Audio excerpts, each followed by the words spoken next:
Hey, what's up, USA, International, Canada, Long Island, aka Strong Island, plus the five spots of Brooklyn, Bronx, Manhattan, Staten Island, Queens. This is your man and homie, G Money Stacks, aka the Gregonator, YouTuber, creator, host with the most, misunderstood lonely nomad, unstoppable independent podcaster, and of course, Queens, New York native who is also a New York Mets fan from the neck of the woods of Queens, New York.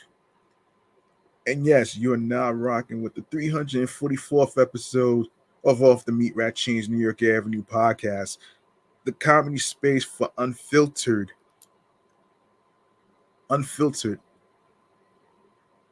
uncut, raw, fun, wild, fun, crazy topics and entertainment news. We have music news, we have transit news, we got segments in between. So yeah, this is one of those safe spaces for you to unwind from whether you had a long day at work, um, dealing with stressful events and all that other stuff. You need a little time to unwind. So this this this comedy space, this spot is for you. All right. We are live and direct from StreamYard alongside with YouTube. And speaking of which, be sure to grab the subscribe button on the YouTube channel page, G Money Stacks 555. It's in the episode description, as you can see on YouTube.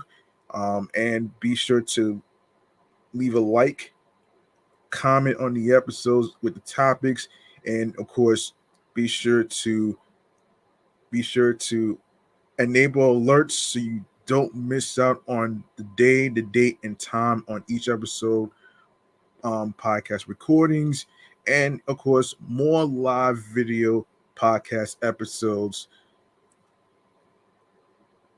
where you can actually catch up. And let me be clear on something actually before we even get into the episode. Um, of course, be sure to tell a friend to another friend. Be sure to be sure to be sure to listen, stream, watch the episodes, and of course, also don't forget to yes, enable alerts so you can get new episodes on a weekly basis, which is Mondays, Wednesdays, and Fridays. All right, and of course, you can listen on every streaming platform in my link tree with the links, which includes every streaming platform that I am going to mention, including YouTube, wherever you listen to your podcast, whatever you get and listen to your podcast. All right, let me be clear on something though, man. Um, the reason why I had to restart episode 344, because yesterday when I was recording and I was almost at the end of the episode, my laptop started freezing up.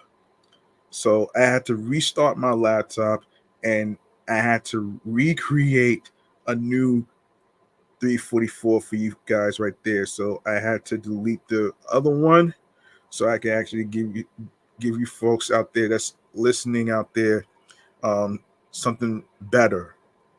So that way you won't you won't um, you won't find out you won't ask what happened to the episode. It's supposed to be a complete full episode and all other stuff. So yeah. So yeah, there you have it right there. I just wanted to clear things up on what happened with episode 344. So as I'm recording this right now, I'm trying to make this like a 2-hour episode because I have something to talk about in a special segment of Munchies and Drinks, because with the Labor Day weekend around the corner, um, I want to I want to recommend a place in Crown Heights, Brooklyn, where you could try out some of their food. So we'll get to that in a few minutes. And yeah, so what do you say? What do you say we go into? Hang on a second. What do you say we go into a little mental health check-in? All right. Today's mental health check-in subject is about serotonin. So let's break this down.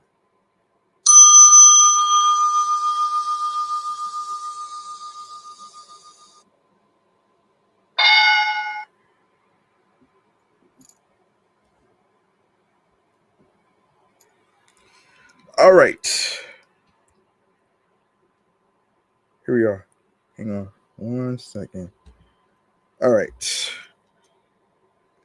Now, serotonin. What is it, you ask? So,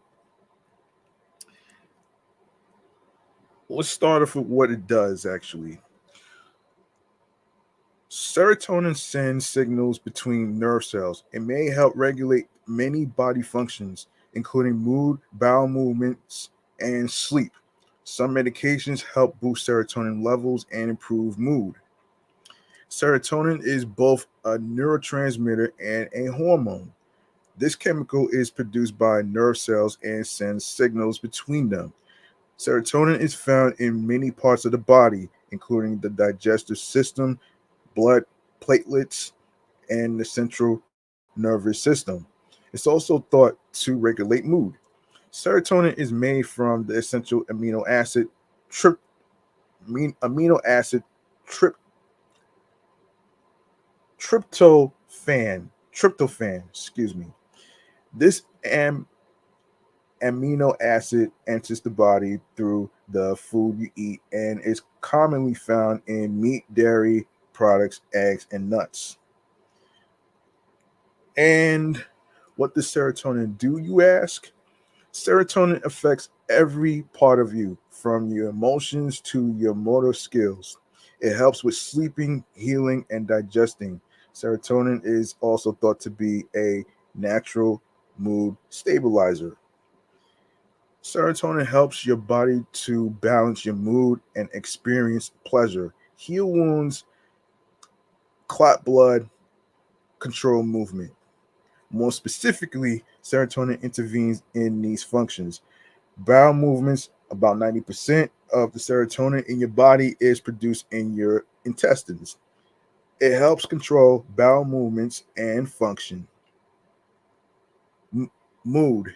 Serotonin in the brain is believed to regulate feelings, including happiness and anxiety. Selective serotonin reuptake inhibitors are thought to help treat mood disorders by increasing serotonin activity in your brain. Now, for those of you who may not know what SSRIs stand for, it stands for selective serotonin reuptake inhibitors. Nausea. Serotonin in your stomach and intestines helps your body feel nausea and start vomiting in response to illness, foods, or other conditions. Sleep and waking. Neurotransmitters, including serotonin, regulate your ability to stay awake while you sleep. Serotonin is involved in switching between REM and non REM sleep. Blood clotting. Platelets in your blood store serotonin. When your body needs to repair damage, platelets release serotonin to help stop bleeding and heal wounds. Sex drive. Oh shit. Oh shit. Serotonin is involved in controlling the body's sexual functions. This may be why medications that affect serotonin levels are associated with sexual side effects. Ooh. Serotonin and mental health. Some medications used to manage mental health conditions work by changing how your brain uses serotonin. Early theories suggested that chronic low serotonin is the main cause of depression. However, research excuse me, recent research now suggests that this process is likely more complicated. Mood disorders like depression may be caused by a combination of factors, including brain changes, life experiences, and health conditions.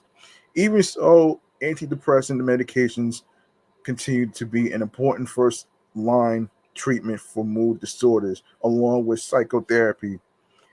All right, serotonin versus dopamine. Dopamine will be the next topic in the next episode.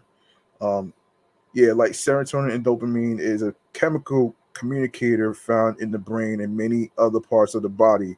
Both of these neurotransmitters are associated with your mental well being, so it can be easy to confuse them. But there are also some key differences between the two. Of course, here are several ways that serotonin and dopamine may act differently in your body.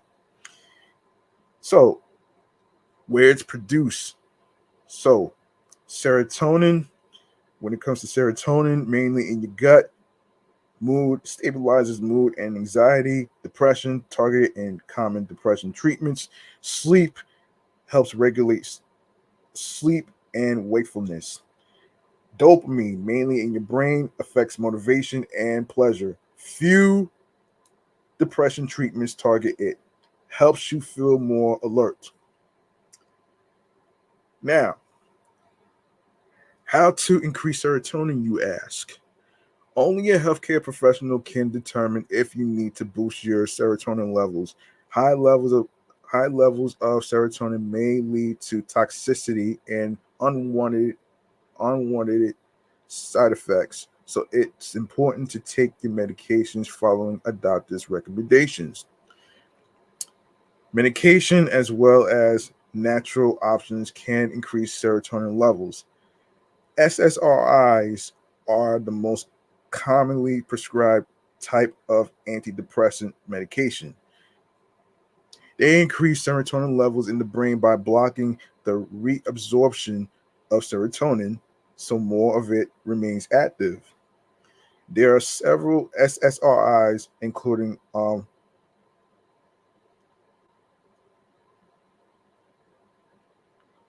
fluox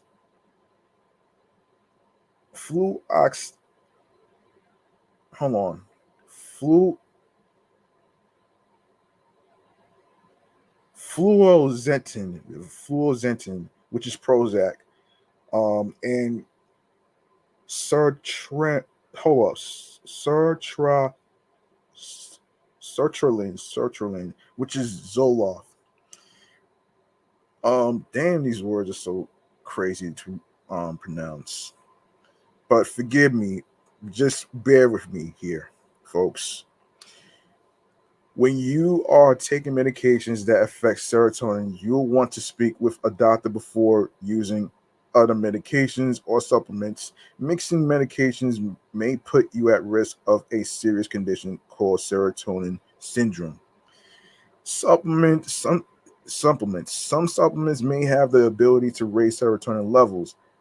However, they are not a replacement for medications prescribed by a doctor and should not be taken alongside medications that affect your serotonin levels. Supplements that may affect serotonin include St. John's wort. The herb St. John's wort increases serotonin in the body. Some believe it is effective for treating depression, but this has not always been supported by research. All right, so SAMe. This supplement is promoted as a treatment for depression, but more research is needed to understand its effects on mood and serotonin levels. Trip Tryptophan. It this substance can be converted into serotonin in your brain, potentially raising your serotonin levels. Some research suggests it could rather help improve mood and reduce anxiety. All these supplements can increase your risk for serotonin syndrome, as well as cause other side effects and interactions. You can speak with your you can speak with a healthcare professional before trying any new supplements or herbal remedies, especially if you are taking prescription drugs. Natural serotonin boosters. The following strategies may help you balance your serotonin levels and improve your mood. Exposure to bright light. Bright sunlight may help your mood, which is why light therapy is commonly recommended for treating seasonal depression, which I will talk about in a future episode. SAD um, lamps are an option for home therapy. I didn't know they had lamps for that. Yeah, yeah. So yeah, SAD lamps are an option for home therapy in winter or when access to bright sunlight is difficult. Exercise, regular exercise has many benefits for overall health. It can have mood boosting effects and may trigger the release the release of serotonin. Health promoting diet. Following a balanced diet lowers the risk of many health conditions. Although research is limited, eating foods that may promote serotonin production could positively affect mood. Medi- Meditation, which is another exercise remedy. Meditating can help release stress and promote a positive outlook on life. See, exercising is not just about moving around with your whole body, and it's not just that. Meditation, which I actually tried that before actually, and it actually kind of works.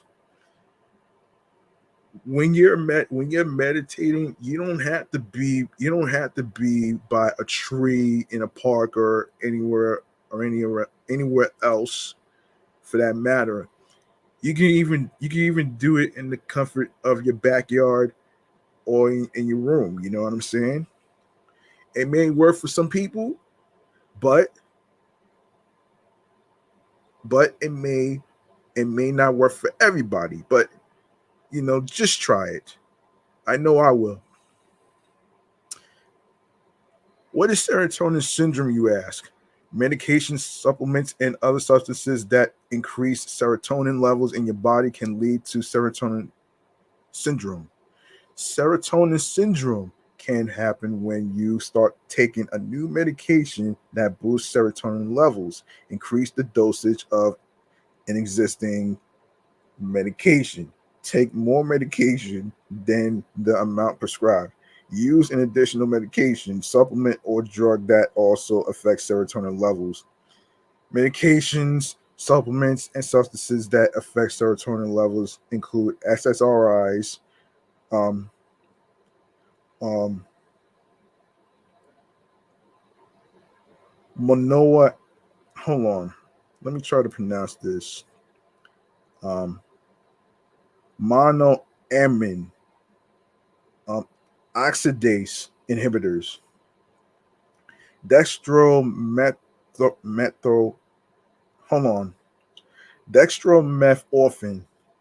Many medications prescribed for mental health conditions. St. John's Wort, SAMe, tryptophan, amphetamines. And no, I am not recommending anybody to do any cocaine. I'm not recommending anybody to do ecstasy, which is MDMA. I'm not recommending anybody to do that. So that's just that's not the wave, man. So the symptoms of serotonin syndrome includes tremors, sweating, nausea, vomiting, restlessness, anxiety. Severe symptoms can include headache, flushed skin, dilated pupils, disorientation, increased reflexes, which is hyperreflexia, muscle twitches or spasms, high fever, muscle stiffness, rapid heart rate, high blood pressure, irregular heartbeat. To diagnose serotonin syndrome, a doctor will perform a detailed history and physical exam. Tests are not required for a diagnosis, but may be requested to assess the severity of the symptoms and determine the treatment plan. These may include brain imaging, urine tests, blood tests, spinal tap, which is lumbar puncture. In mild cases, a medical professional may ask you to stop taking the serotonin medication so that your symptoms can resolve. In more severe cases, they may use additional medications to treat the symptoms and reduce the risk of complications. Hospital treatment is typically necessary to manage severe serotonin syndrome. Usually, symptoms resolve within 24 to 72 hours if you receive prompt treatment. Um, if you suspect serotonin syndrome, it's important to get medical attention immediately. Serotonin syndrome can be life threatening if left untreated. So there you go, right there. There you go, right there. Let's see. Let's see. What does serotonin do to a person, you ask? Your body naturally produces serotonin, although its levels may vary depending on many factors. Serotonin affects your mood, sleep cycle, digestion, sex drive. Oh man. Oh shit. And blood clotting, among many other things. Low levels of serotonin may lead to low mood, depression, and some people may need to take medications to boost their levels. Only a healthcare professional can determine if and when this is the case. And anxiety a sign is anxiety a sign of too much serotonin? Anxiety and irritability can be symptoms of an increase in serotonin levels. Higher level of serotonin may be a temporary reaction to starting some depression medications or combining different serotonin boosting drugs. Anxiety in general is not a sign of too much serotonin in people who don't take these medications. Does serotonin make you happy, you ask? Serotonin is known as a feel good hormone. It's associated with mood regulation and the ability to experience pleasure. If your serotonin levels are persistently low, you may see an improvement in your mood once you start taking serotonin boosting medications. Only a healthcare professional can determine if you may benefit from this type of treatment. The takeaway: serotonin affects every part of your body, including mood regulation, blood clotting, and digestion. Sometimes a serotonin imbalance can mean something more serious. It's important to pay attention to your body and talk with a doctor about any concerns. So there you have it right there, man. And if you'd like to learn more about serotonin and the effects behind it, you can go to www.healthline.com. All right. All right. As I was talking about yesterday in regards to some breaking news in transit, the fact that the Labor Day weekend is around the corner, I want to fill you guys in on what's going on with some changes. So let's see. I'm gonna fill you guys in on this.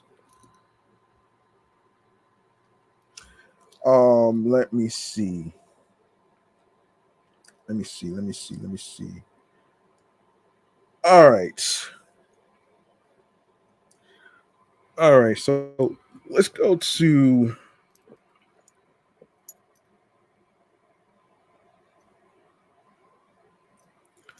the New York Mass Transit files, shall we?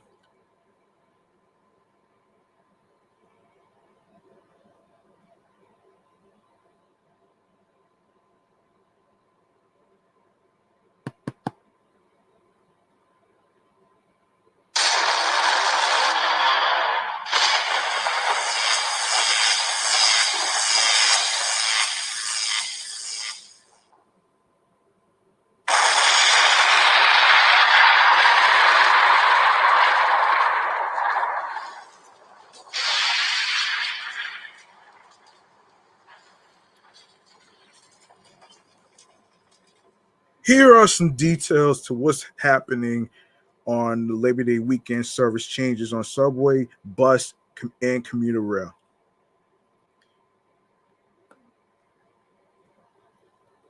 The MTA has put out various changes on its subway, bus, and commuter rail lines set to take place this Labor Day weekend.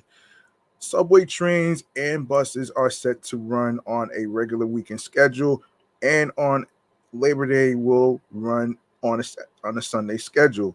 That means there will be no B, W, or Z trains, nor express trains on the 6 or 7 lines or the F in Brooklyn. There is no two train service all weekend between 3rd Avenue, 149th Street, and 96th Street, though it'll return on Labor Day itself. The MTA is undertaking track replacement on the line. Free shuttle buses will run between those two stops with both local and express options. The 5 train, which largely shares its route with the 2 in the Bronx, will run in 2 sections between East Chester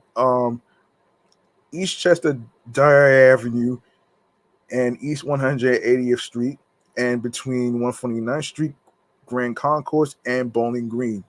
The 3 train will be suspended entirely over the weekend. Free shuttle buses will run between Harlem 148th Street and 96th Street, where riders can catch the 2, and the 4 express will run on the 3 local line in Brooklyn, south of Atlantic Avenue, Barclays Center, towards New Lots Avenue.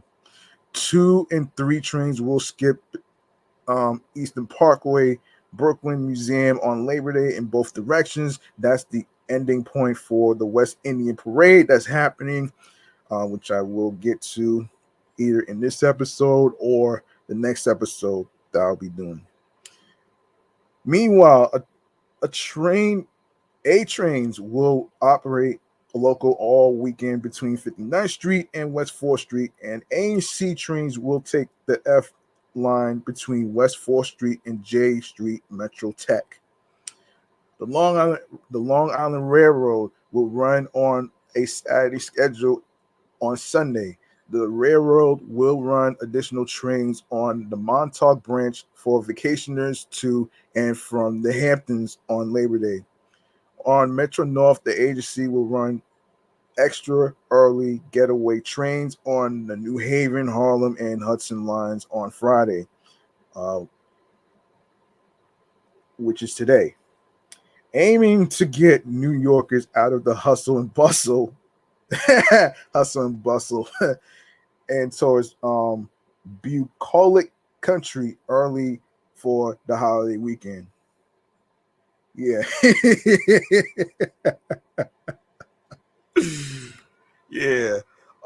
Before I go on to the next transit topic, I want to remind um Long Islanders out there that take Nice Bus, right?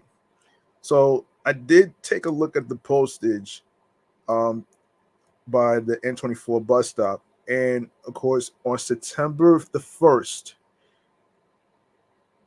all the bus routes will be running on a all the bus routes will be running on a hold on a second. Let me get this right.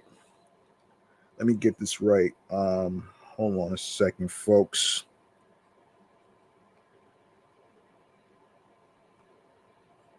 For Labor Day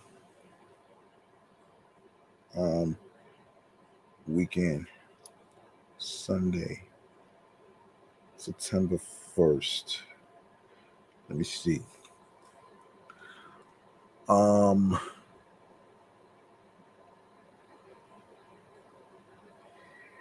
yeah, let me see. Let me see.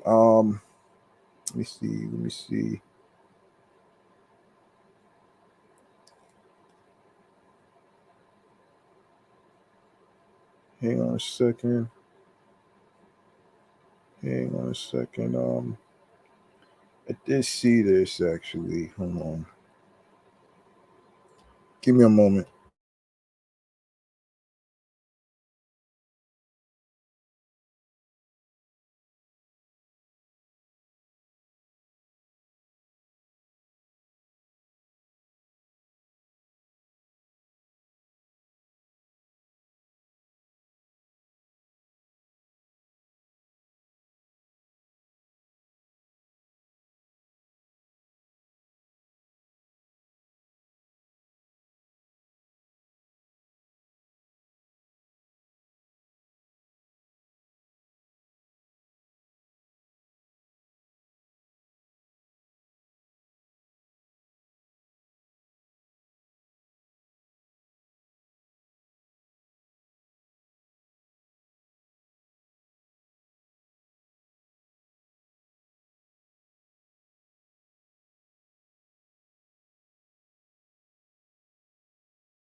All right.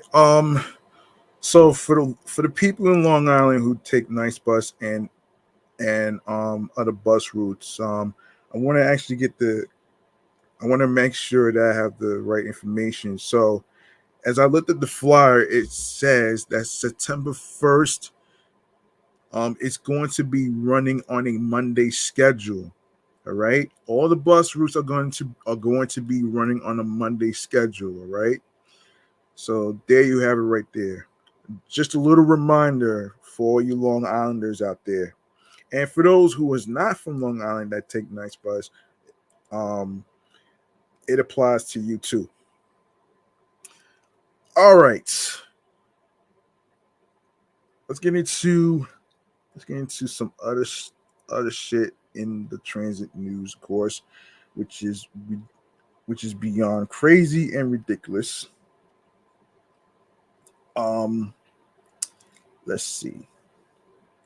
Let me see. Yes, 13 suspects. Can't believe this shit though, man. And this is from the folks from AMNY. So here's what's happening here. The NYPD released footage of 13 suspects who brutally beat a man before taking his clothes and other property in a Manhattan train station early Wednesday morning. Police sources said the suspects approached the 19-year-old victim on the platform of the northbound D train at the 59th Street Columbus Circle subway station in an aggressive manner at approximately 1:15 a.m., which took place on March 20th. And according to the investigation, several suspects said to the victim, "Let me get those shoes. Give me the phone. Do you live in this neighborhood?" Of course, nobody should be asking that question. Nobody should be asking that question at all. The nerve of these fucking idiots. The nerve of these fucking idiots. They don't got nothing else to do.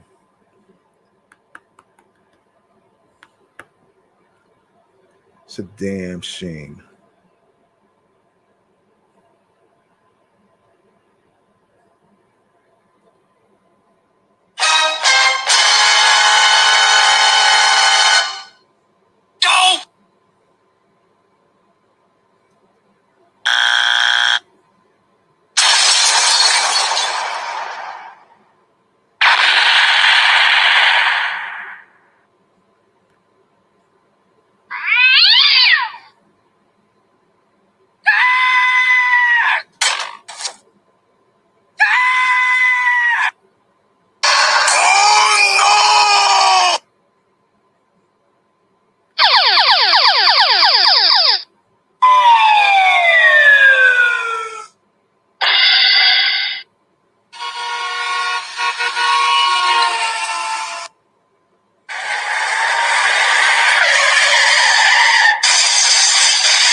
All right.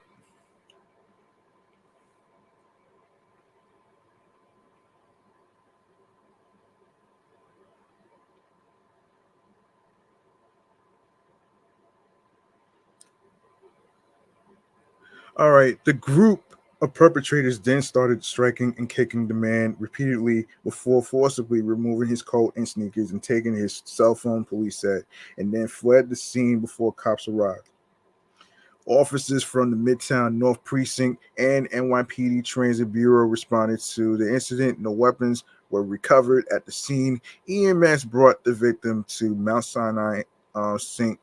Luke's Roosevelt Hospital, where he was arrested for minor injuries. Preliminary reports say it is unclear if the perps knew the victim, and so far, no arrests have been made. Anyone with any information regarding this assault and robbery is asked to call Crime Stoppers at 800 1-800 577 tips, or for Spanish speakers, dial 1-888-57-PISTA. The public can also submit their tips online at crimestoppers.nypdonline.org or on X, formerly known as Twitter, at NYPD Tips. All calls and messages are kept confidential. Okay, next we have a Brooklyn stabbing. Actually, more than one Brooklyn stabbing. Police are investigating two stabbings at separate Brooklyn subway stations on Monday that left two people wounded. The two separate incidents occurred merely 2 miles apart and saw both a man and a woman assaulted with knives. According to police sources, the first incident unfolded at about 4:35 a.m. on March 25th is where it took place. Is when it took place aboard a Manhattan J train near the near the near the Kosciuszko Street station on the Bushwick Bed-Stuy boundary. Jeez. Jeez, this is crazy, man. This is some crazy ass shit.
Authorities said a 52-year-old man was apparently smoking a cigarette when another man asked him to put it out. Cops say the cigarette was the fuse that sparked a verbal dispute that exploded that ended in a brutal stabbing as the train pulled into the Cashapp street stop.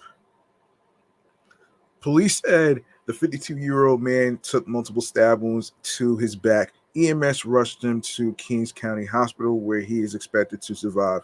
Law enforcement sources reported that the alleged assailant was cuffed by police above ground while leaving the station. Charges against that individual were still pending as of Tuesday afternoon.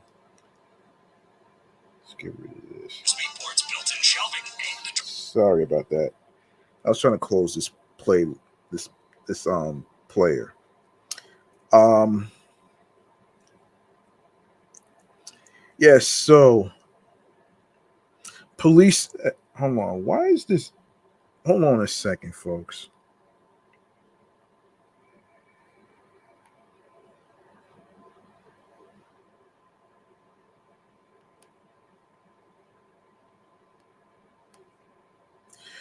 All right. So police said the second stabbing occurred later, about 7 hours later, at around 11:30 a.m. inside the Franklin Avenue station in Bedford Stuyvesant. According to law enforcement sources, excuse me, an unidentified female suspect approached a 21-year-old woman passing through the turnstiles and stabbed her in the back in a seemingly unprovoked attack. The female suspect fled the station on foot in an unknown direction. EMS rushed the 21-year-old woman to Kings County Hospital for treatment of injuries not considered life-threatening. No arrests have been made in this case, police said.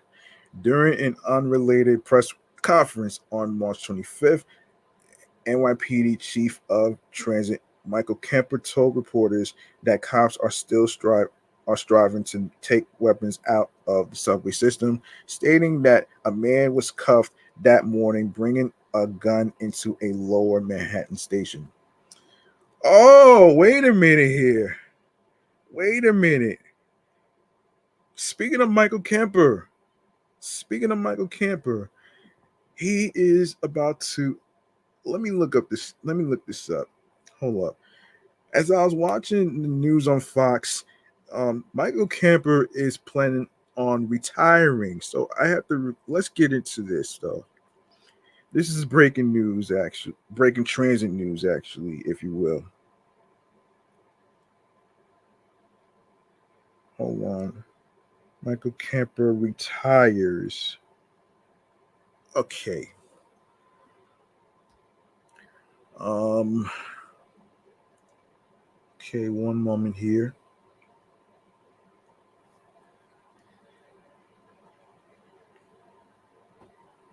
Yes, some breaking news we got to talk about according to the Gothamist.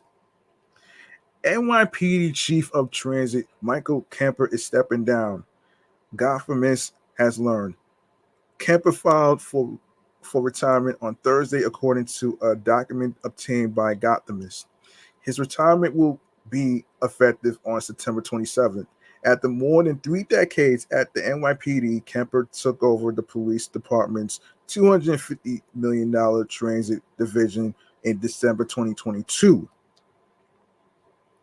Wow. Wow.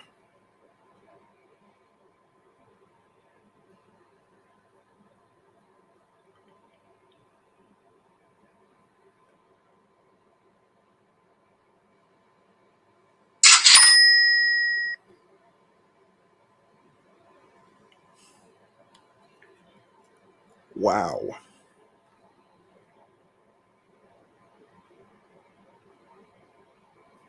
Wow. Um, yeah. His predecessor, Jason Wilcox, stepped down after less than a year in the role. Neither Kemper nor the NYPD responded to an inquiry for this story.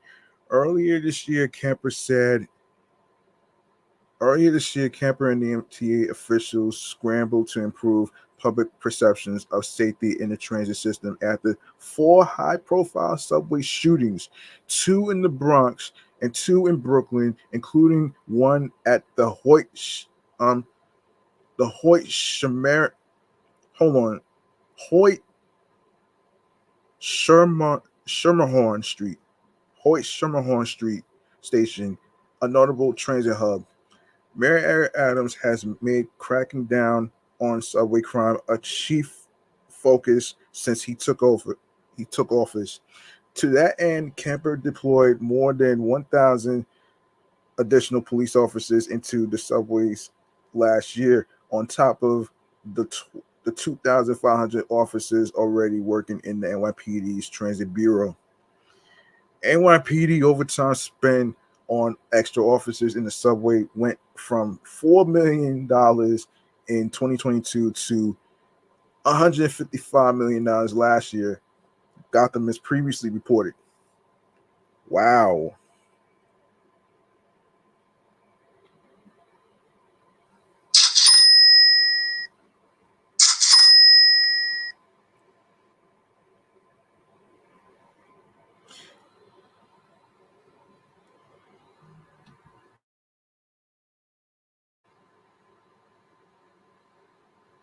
Hmm. All right. The surge of officers corresponded to a 2% drop in major crimes across the subway system, such as robbery, rape, and murder.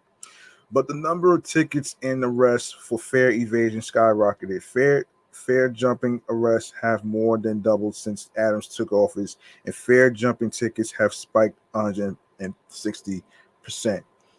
Gotham has previously reported. It's part of a larger crackdown on low-level crimes under Adams that has disproportionately affected Black and Latino New Yorkers, according to NYPD data. At the Atlantic Avenue L train stop in Brownsville, police made 40 times more fare evasion arrests than average. Kemper told Goppermus in an interview last December that targeting fare jumpers saves the MTA money and brings order to the subways.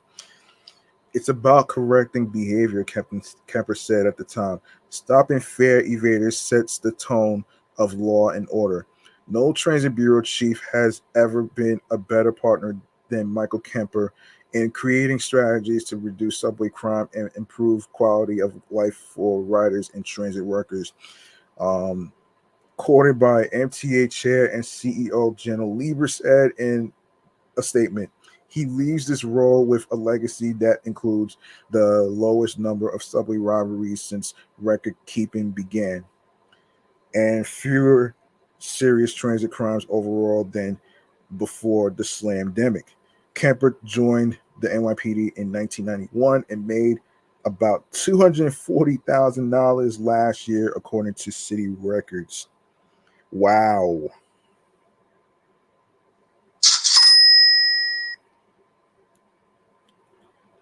All right. All right.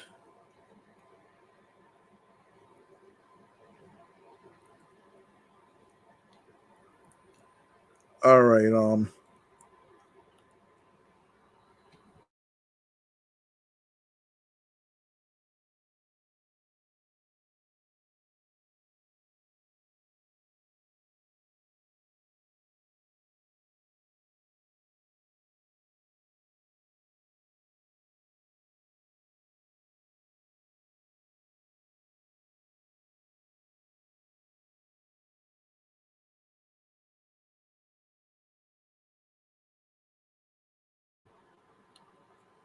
Okay. Um, we're gonna go to the next segment right here, which is chatting all the jazz. All right. pertaining to the individuals in the Jam Master Jay killing. There's been an update, so I want to actually get into it right here, right now.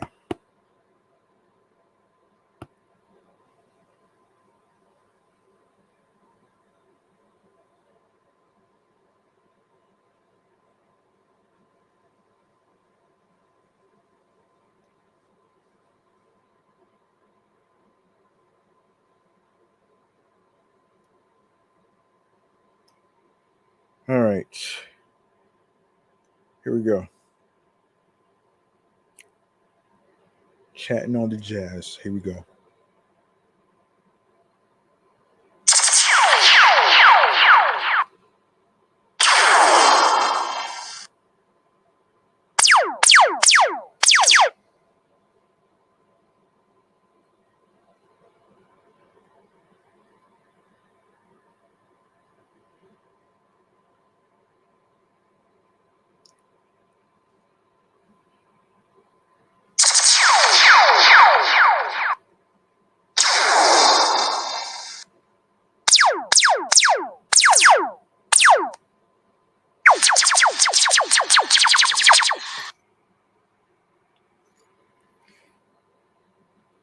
All right, here's what's going on and what's happening.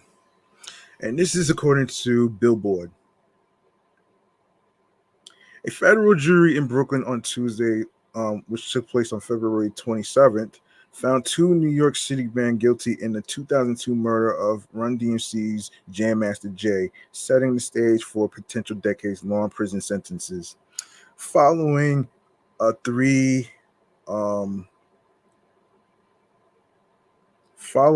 three-week trial, the jury returned guilty verdicts against both Carl Jordan Jr., age 40, and Ronald Washington, age 59, who were charged in 2020 with the rap pioneer's long unsolved killing in Queens.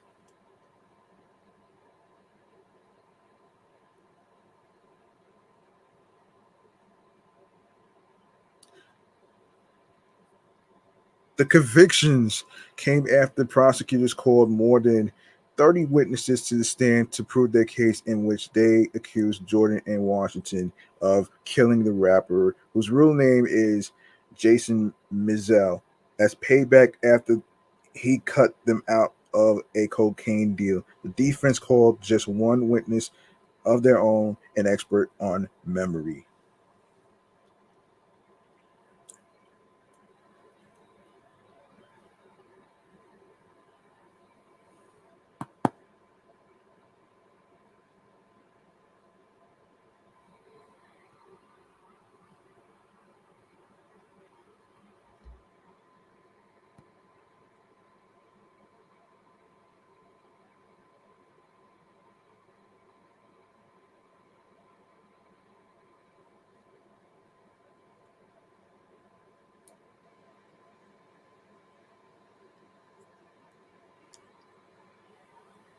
Give me one moment.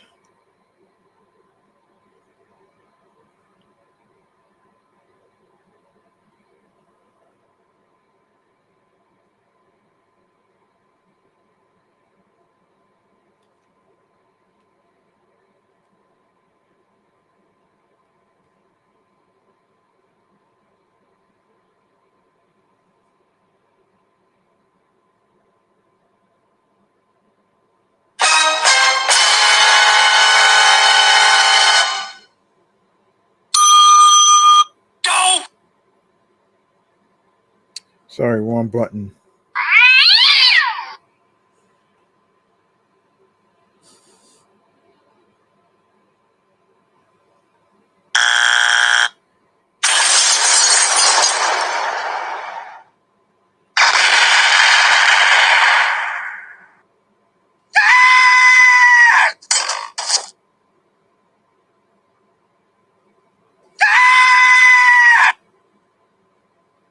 Oh, no!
Yes, there's more to the story.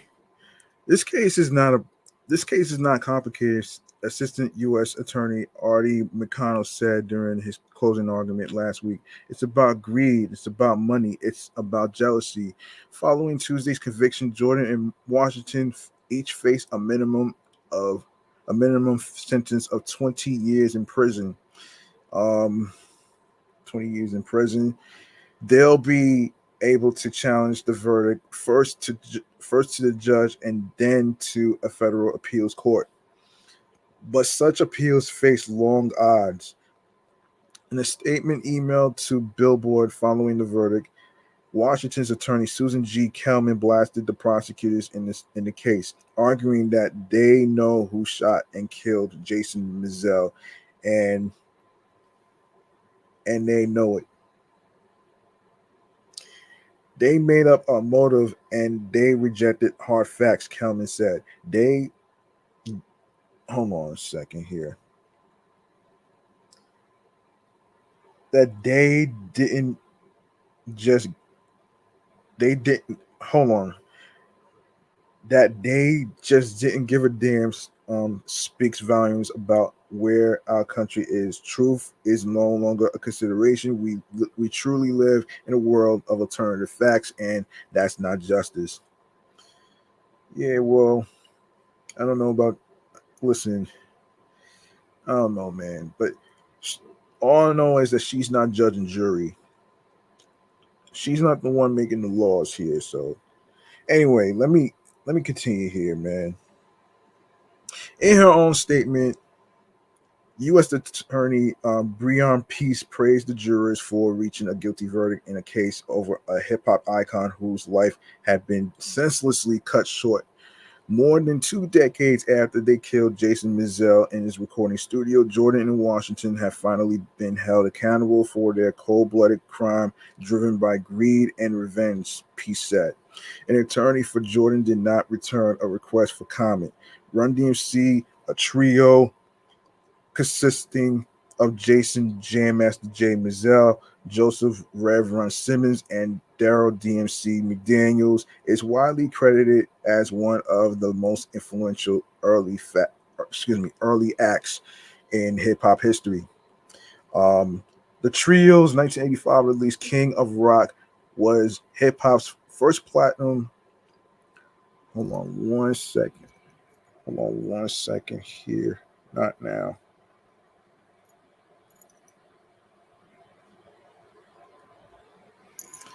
Um, yeah.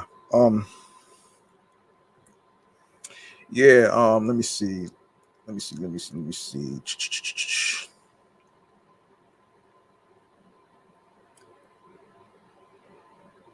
Yeah. Yeah. The Trio's 1985 King of Rock was hip hop's first platinum album, and the group's 1986 cover of Aerosmith's "Walk This Way" reached number 4 on the Billboard Hot 100.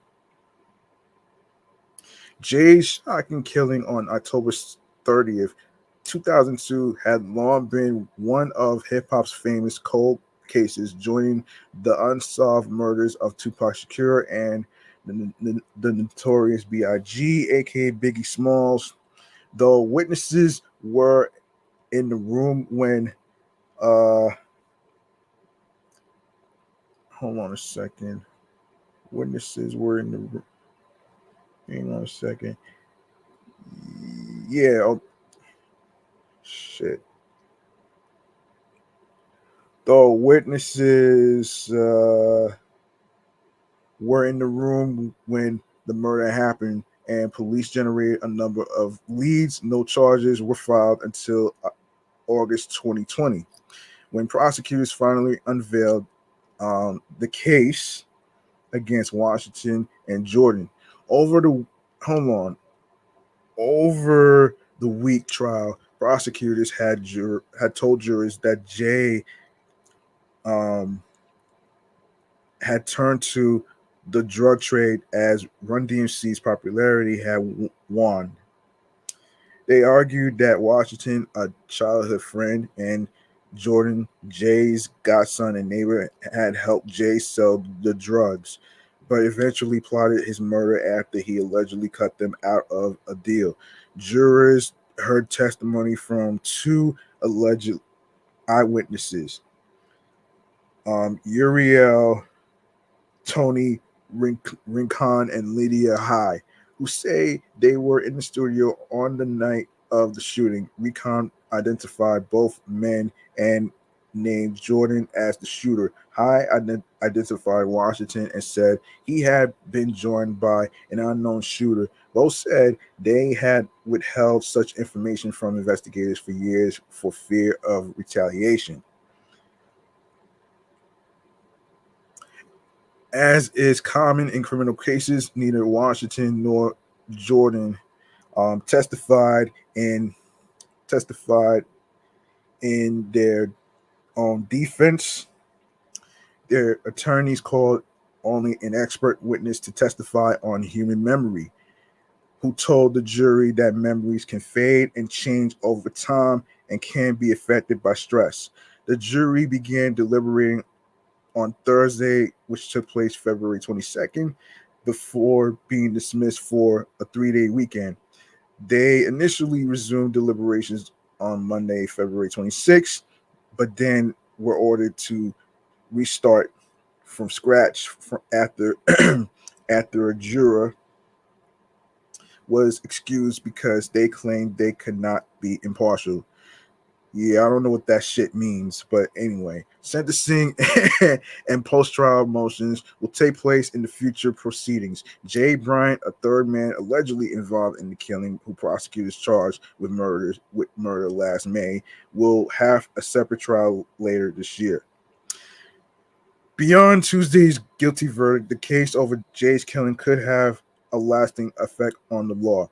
In a ruling near the beginning of the trial, the federal judge overseeing the case ruled uh, that prosecutors could not cite violent rap lyrics written by Jordan as evidence against him, warning that music artists should be free to create without fear that their lyrics could be unfairly used against them.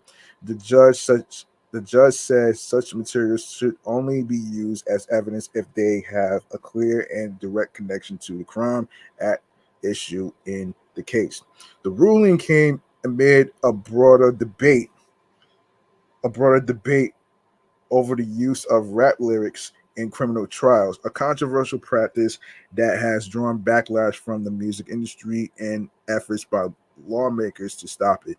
A high profile gang trial in Atlanta, in which prosecutors are using Young Thug's lyrics against him, has drawn particular scrutiny to the issue. All right, next we have another topic that we need to talk about here, actually. So let's see. So, all right. So, Don Toliver, according to People, here's what's going on here. Don Toliver appears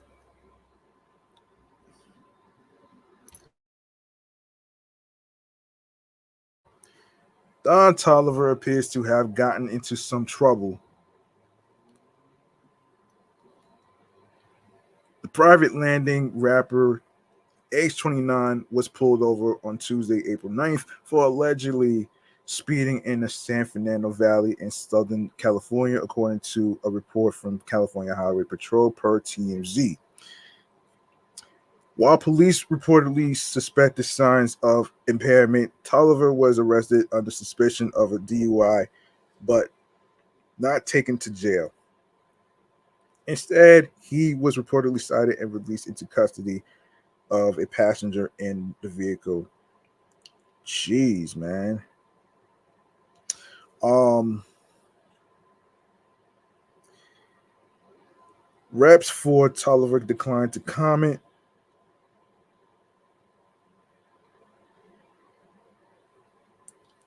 Yeah, declined to comment, and the California Highway Patrol have not yet returned people's requests for comment.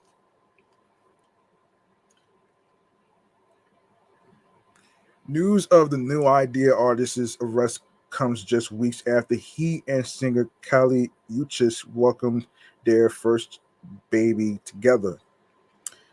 In a joint post on Instagram Thursday, March 14th, the pair revealed the big news to their followers. End quote. You are everything we could have hoped for and more. Thank you, God, for our beautiful, healthy baby boy. And thank you all for the good energy along the way. The caption began, may our home and your homes forever be blessed with peace, happiness, and health. They captioned the video, which featured clips from their son's birth and his early days with the new parents. The couple has yet to reveal their little boy's name or date of birth. Um, yeah. Um, the Moonlight singer, age 30, shared her exciting baby news in January while appearing with Toliver in the music video for Two Corazon as Mio. It was filled with imagery of Uchis and Toliver at doctor's appointments and dancing in a room filled with stained glass windows as they celebrated their growing family. Starting out, family don't take too long to get here, little pooks, excuse me. Mom and dad can't wait to share our life with you. Uchis wrote in an Instagram caption. Tolliver initially confirmed he was dating the melting musician in a 2021 interview with W Magazine. We're not crazy public or nothing like that. He told the publication of their relationship. We just vibe. Tolliver opened up about how the pair had traveled together to Colombia to visit Uchi's family and to film music videos for a few singles off Tolliver's album Life of a Don. I already had it in my mind to go out there and shoot a video with her incorporated into it to make it a real deal situation, he said during the interview. All right. All right. I know congratulations are in order actually. So thank goodness, Don Tolliver didn't go to prison. So he should be straight. So congratulations to Don Tolliver and his woman for having um their child. Here we go.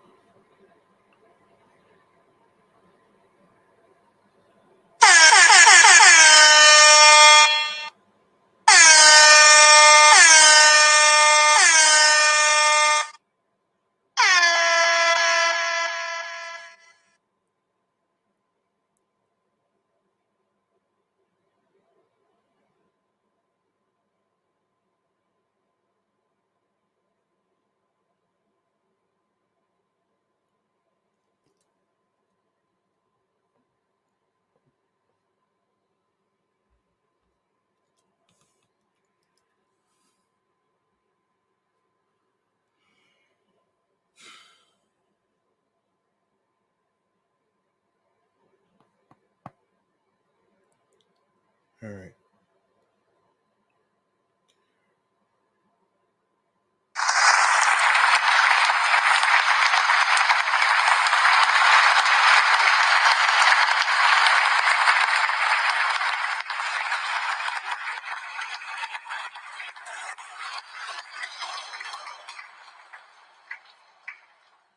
Up next, we got George Lopez, who has been heckled. You hear about people on stage like Dave Chappelle and all these other comedians and all that other stuff being heckled. I mean, that to me is very crazy. You know what I'm saying? So that's just crazy.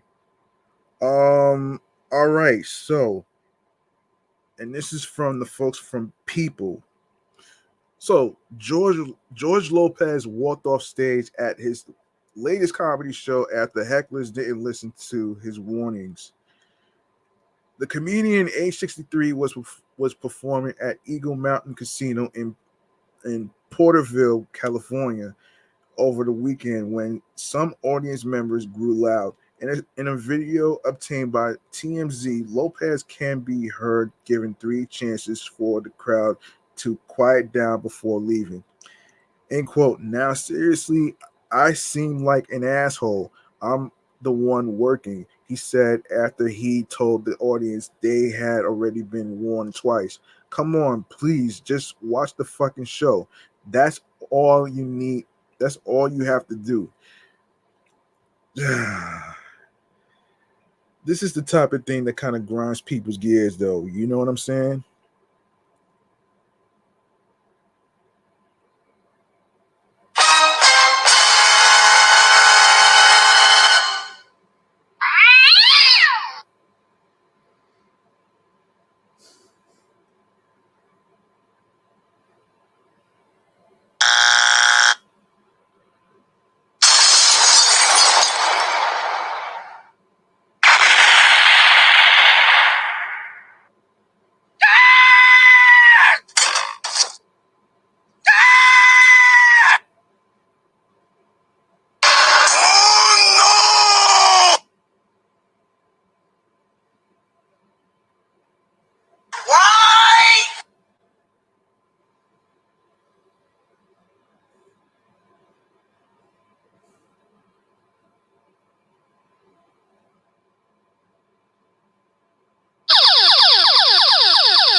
All right, there's more to the story.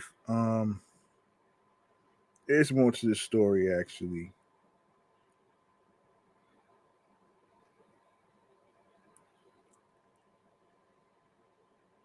When the hecklers continued, Lopez put the microphone back on the stand and exited the 30 minutes 30 minutes early, saying that's cool, thanks, and waving goodbye. In a statement to TMZ, Lopez's rep claimed the casino staff was at fault for the incident. It's the venue or casino's job to provide a good experience for both the artists and the fans, but the casino failed in this regard.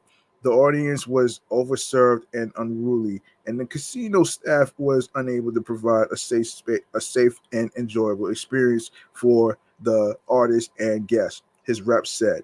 George's personal security team worked with the venue's security staff to maintain order, ensure safety, and eject disruptive individuals. Unfortunately, the casino security team was not adequate to accomplish this task. The rep continued George is not obligated to perform in an unsafe environment. He feels badly that those who came to see the show were unable to do so as a result. However, in a press release on their website, a spokesperson for the casino accused Lopez of not giving them a chance to solve the issue or requesting security escort hecklers out per protocol. Casino security and Lopez security team worked together to make sure there was no filming with phones as requested by Lopez. The release read, it was the job of Lopez's private security team to inform casino security if they wanted to escort anyone out, which never occurred. Under the casino's discretion, no guests were unruly or providing an unsafe environment.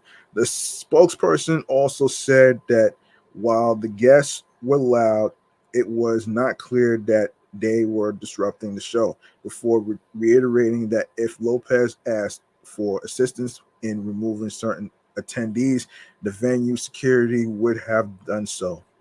Mr. Lopez or his private security had every opportunity to inform the the casino team if they wanted guests escorted out, and they did not. The release read. While we did see guests yelling out, we see recordings showing those saying, "We love you. Can we buy you a drink?" etc. Assistant General Manager Tiffany Sahagan added in the statement. We also know that at a comedy show, there are also likely some outbursts that casino security would have been unhappy to address had any issue been made known.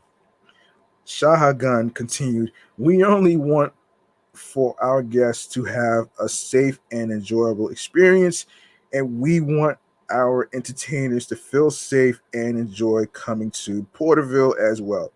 The casino spokesperson also noted that there had been two acts before Lopez, and neither comedian had any issues with heckling despite having the same audience. The casino is now offering a full reimbursement for guests of the show. Um, People have reached out to Lopez's rep and a spokesperson at Eagle Mountain Casino for additional comment. I guess there was no comment in regards to that. And sorry to hear about George Lopez's bad experience um, while performing. But but if you want to see more George Lopez, you can also see him on the NBC show Lopez versus Lopez, and you can even watch it on Peacock. So there you go. All right, let's go to let's go to all right, let's go to National Cereal Day for a sec. Here we go. Let me see how much time we got. All right, we good. We good. We good. All right.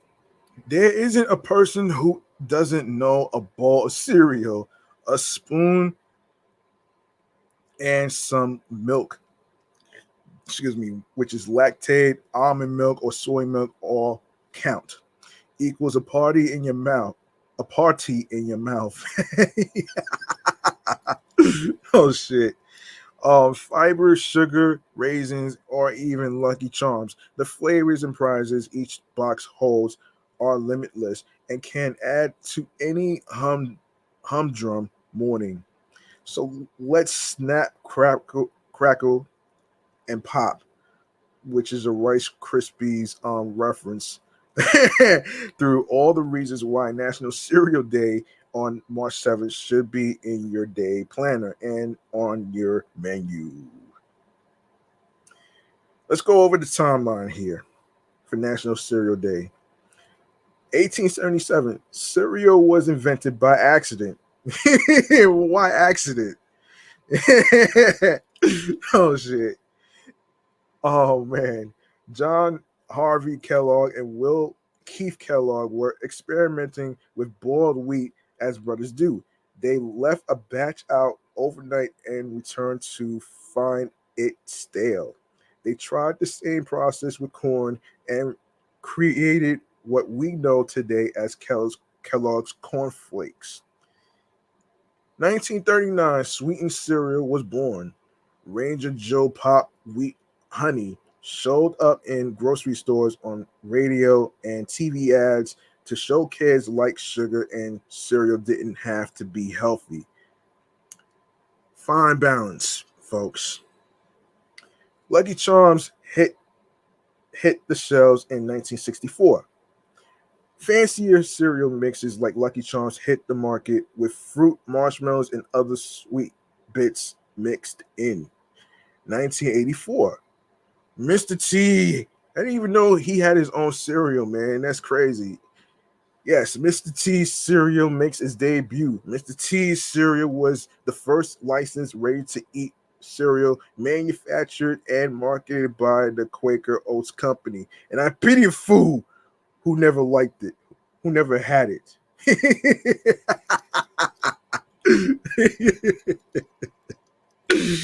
Oh, shit. Never can go wrong with that catchphrase, man. National Cereal Day activities. Of course, number one, have cereal for every meal. Be sensible and start with some fiber one. For lunch, um, live a little and have a little more robust Lucky Charms. Um, of course, obviously, they are magically delicious, as the commercial says. um, When dinner rolls around, go a little crazy and mix regular cornflakes with some frosted ones and follow up with a Rice Krispie treat for dessert. Number two, try a new cereal you've never had before. There are possibly over 100 cereals to choose from. And if you want to expand your breakfast horizons, why not pick one you've never had before, like Cranberry Almond Crunch or Grape Nuts, or even Kellogg's Honey Smacks. I had that before, actually. One of my favorites, which is nearly 56% sugar by weight. Good thing National Dentist Day is on March 6th to prepare for the crunchy, sugary festivities of March 7th. Number three, buy one or two cereal fun packs and hand them out, whether it's to coworkers, friends, or any mailmen or Jehovah Witnesses that come to your door. Hand them a small box of cereal to commemorate the occasion. If you are more of a DIY type of person rather, get some Ziploc bags and fill them with a potpourri of your favorite cereal. 5 facts about cereal that prove it's more than just O's and flakes.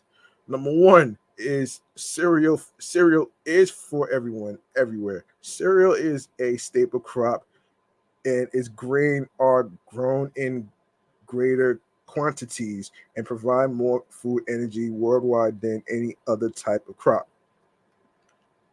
Number two, the first prize was a book. In 1909, the funny Jungle Land Moving Pictures book came with the purchase of 2 packages of cornflakes. Number three, it gets its name from a goddess. The word cereal is derived from Ceres, the Roman goddess of harvest and agriculture. Interesting. Number four, cereal has been to the moon. I didn't know it went to the moon of the. Oh shit! Astronauts ate Kellogg's cornflakes aboard Apollo 11, which was the first moon landing. Oh shit! Really?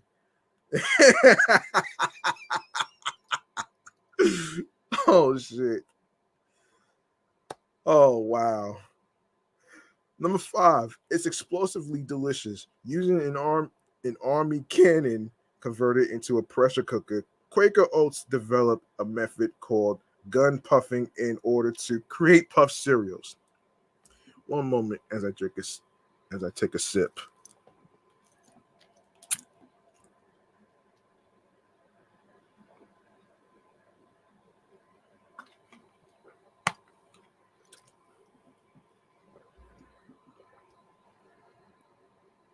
All right.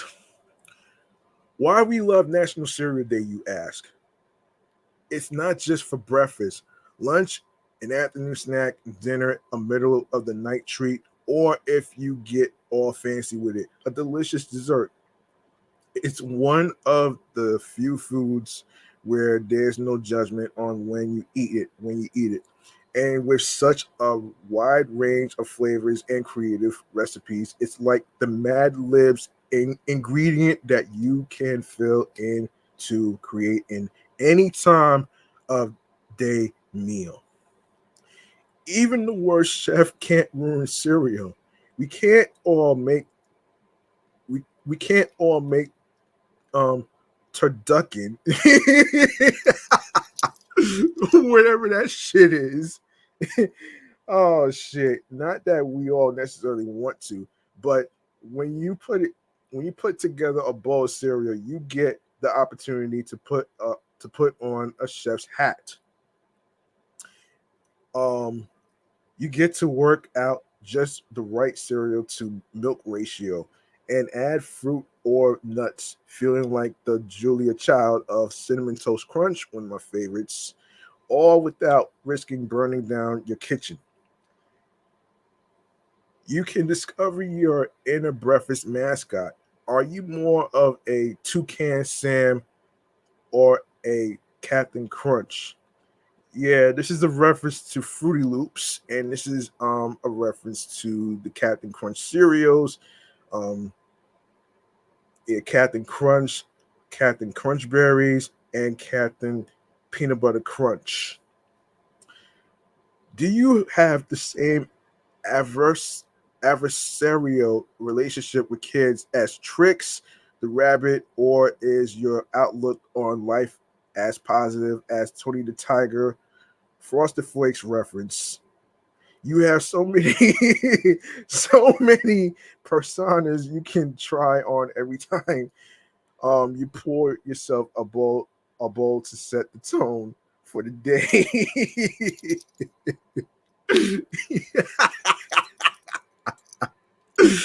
Oh shit.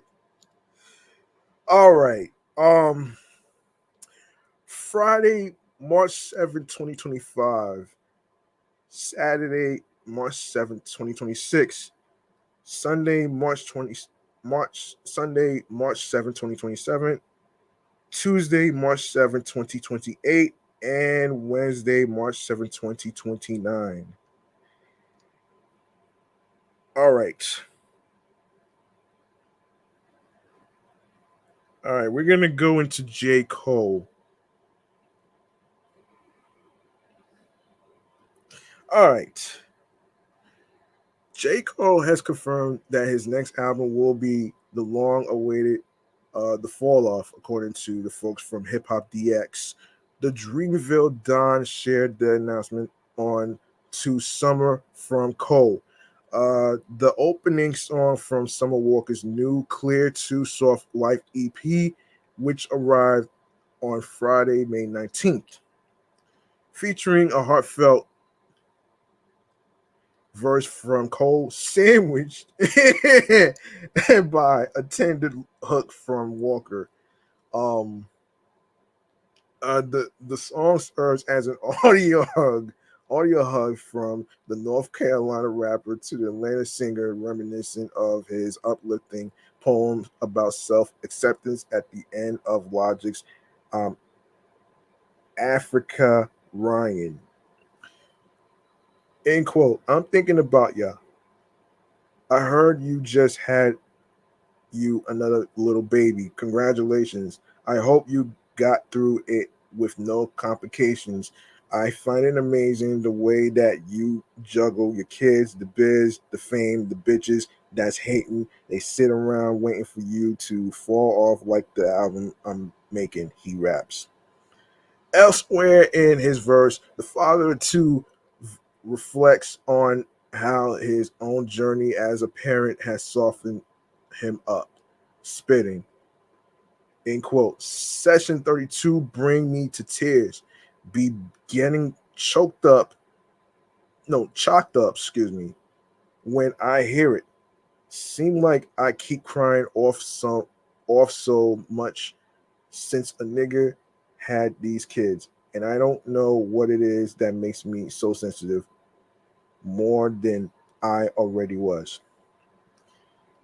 J. Cole announced the fall off back in 2020, sharing an Instagram post that laid out his release plans for the fall off era. The post also mentioned the off season, his sixth album, which dropped the following year, a possible project called It's a Boy, and finally the fall off. Cole's longtime manager, Ibrahim Ib Hamad, recently fueled excitement for the project by naming the fall off as the album he'd most want to see the rapper perform front to back on tour. While further details remain scarce, um, the fall off could be a bittersweet release as it may serve as J. Cole's last hurrah. Despite being only 38 years old, the Grammy winner has hinted at retirement on more than one occasion this year. Just cop the fall off, and he'll explain is is it the end of the chapter? Happily ever after. Bet this gonna be the year that fulfills his reign, man. He rapped on the Dr. Dre sampling Adonis interlude, the montage from the Creed 3 soundtrack, and on the street collaboration with K-pop superstar J Hope of BTS. He spits, "Some days I wonder if I need to pick a different hobby. I'm deep in with this rapping. It's all a nigga know. Never, I never did nothing better. It's hard to let it go, but like a father watching his daughter walk down the altar, with tears in his eyes, you gotta let her grow." J. Cole and Summer Walker, meanwhile, appear to have struck up a friendship in recent months. The R&B starlet performed at Cole's Dreamville Festival in April, and the pair were seen having fun and shooting hoops together at an after party at Dave and Buster's. Walker's Clear 2 Soft Life EP boosts more star power outside of J. Cole, with contributions from Childish Gambino, Solange, and Steve Lacy. You can stream the project and you can stream the project on Spotify, and of course J. Cole's projects on Spotify, wherever you listen and get your music. All right. Let's see. Let's talk Jamie Foxx for a sec. I think that's where I was before my laptop was freezing up. So let's hope it doesn't happen. And in a follow up video, according to the folks from Hip Hop DX, he pitched another business proposition to. Hold on a second. Hold on a minute here. Jamie Foxx is going viral for a ridiculous fast food order that could come from no no one else but him. On Monday, which took place on April 8th, a video of the multi-hyphenate began circulating online in which he could be seen ordering from Wingstop on his smartphone speaker while singing and playing the piano. 200 lemon pepper barbecue wings. Oh, yes, I need them. He sang to a female employee who then briefly sang back from the other side of the call. After she indulged in harmonizing once more upon the 56-year-old's request, he settled on an order made up of 400 lemon pepper wings, 200 barbecue wings, 100 mango um, habanero wings, and 3 large fries. Damn, I didn't know he was 56. I thought he was in his 40s. Holy shit. Yeah. As of now, the source of the video remains uncertain, as does its second part, which was teased in the clip's stamp caption. Um, in other Wingstop related news, Rick Ross offered to help Don Lemon get right back to work after the latter was fired from CNN last year. In April 2023, the journalist announced that he was abruptly dropped from the cable news network after 17 years. Not long after, Rose suggested that the Louisiana native come work as a fry cook at one of his wingstop outlets. Just found out Don Lemon was terminated from CNN. Damn, dog. The Florida rapper said in a video posted to his Instagram story. But guess what? The brothers got your back. We hiring at Wingstop, and for some reason, I believe you know what you're doing with the lemon pepper wings. So, man, just send over your resume. I'm gonna make sure I get you in front of the right grill, brother. Stay solid, brother. In a follow-up video, he pitched another business proposition to Lemon after being struck by a light bulb moment. Just came up with a wonderful idea. Well, really, Don, you helped me come up with this. He said, I need to hit the team over at Rapstar Energy Drink and let them know we should introduce the Don Lemon flavor. What y'all think? Hey, Don, we got you, brother. That's pretty nice. That's pretty nice and thoughtful of Rose to actually help out Don Lemon. And you know, the crazy part is I didn't know he has his own podcast. I didn't know he has his own podcast though. If you want to check it out, you can check it out on wherever you listen to podcasts and stuff, with his Apple, with his Spotify, all that great stuff right there. Um, let me see. Let me see what's going on here. My damn. Hold on, man. Just a minute here. Bear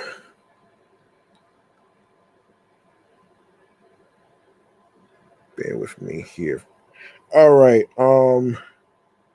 Let me see. Let me see what else to talk about here.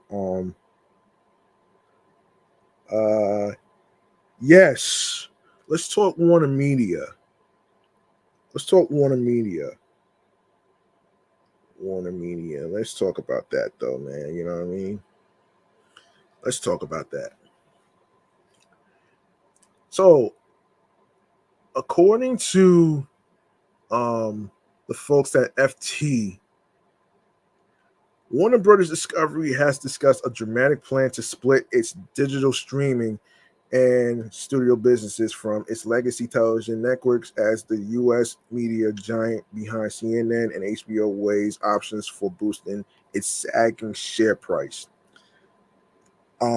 People familiar with the matter said Chief Executive David Zaslav was examining several strategic options, ranging from selling assets to hiving off its Warner Brothers movie studio and Max streaming service into a new company unburdened by most of the group's current $39 billion net debt load.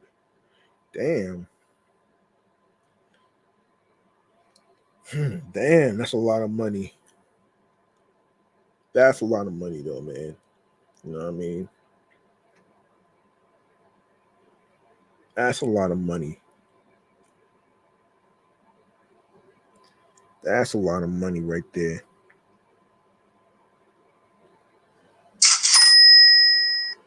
This is what happens when you try to do too much and trying to do too many mergers and stuff.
would have ran for the hills, man, when it came to a merger like this, though.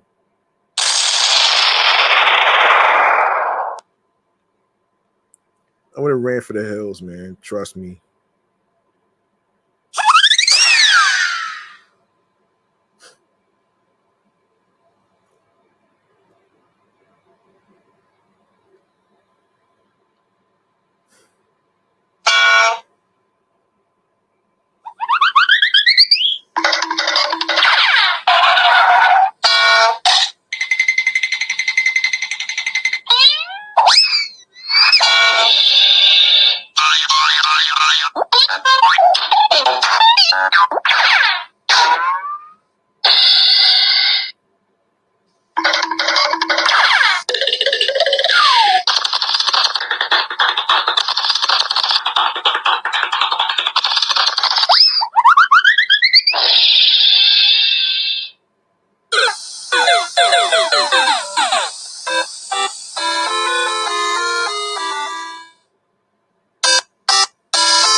All right.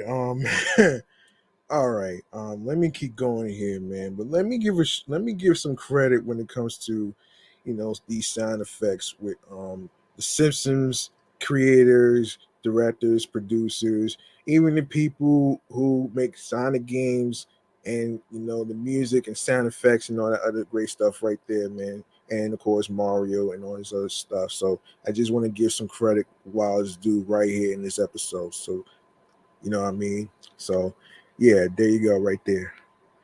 Um, all right, let's continue, man. Let's continue. Um, yo, that shit is crazy, man. Anyway, Warner Brothers Discovery, whose market capitalization has fallen by a third to about $20 billion in the past year, has yet to hire an investment bank to initiate any specific transaction, but its top management has been talking to advisors to find a solution in shareholders' best interest, people briefed on the matter said.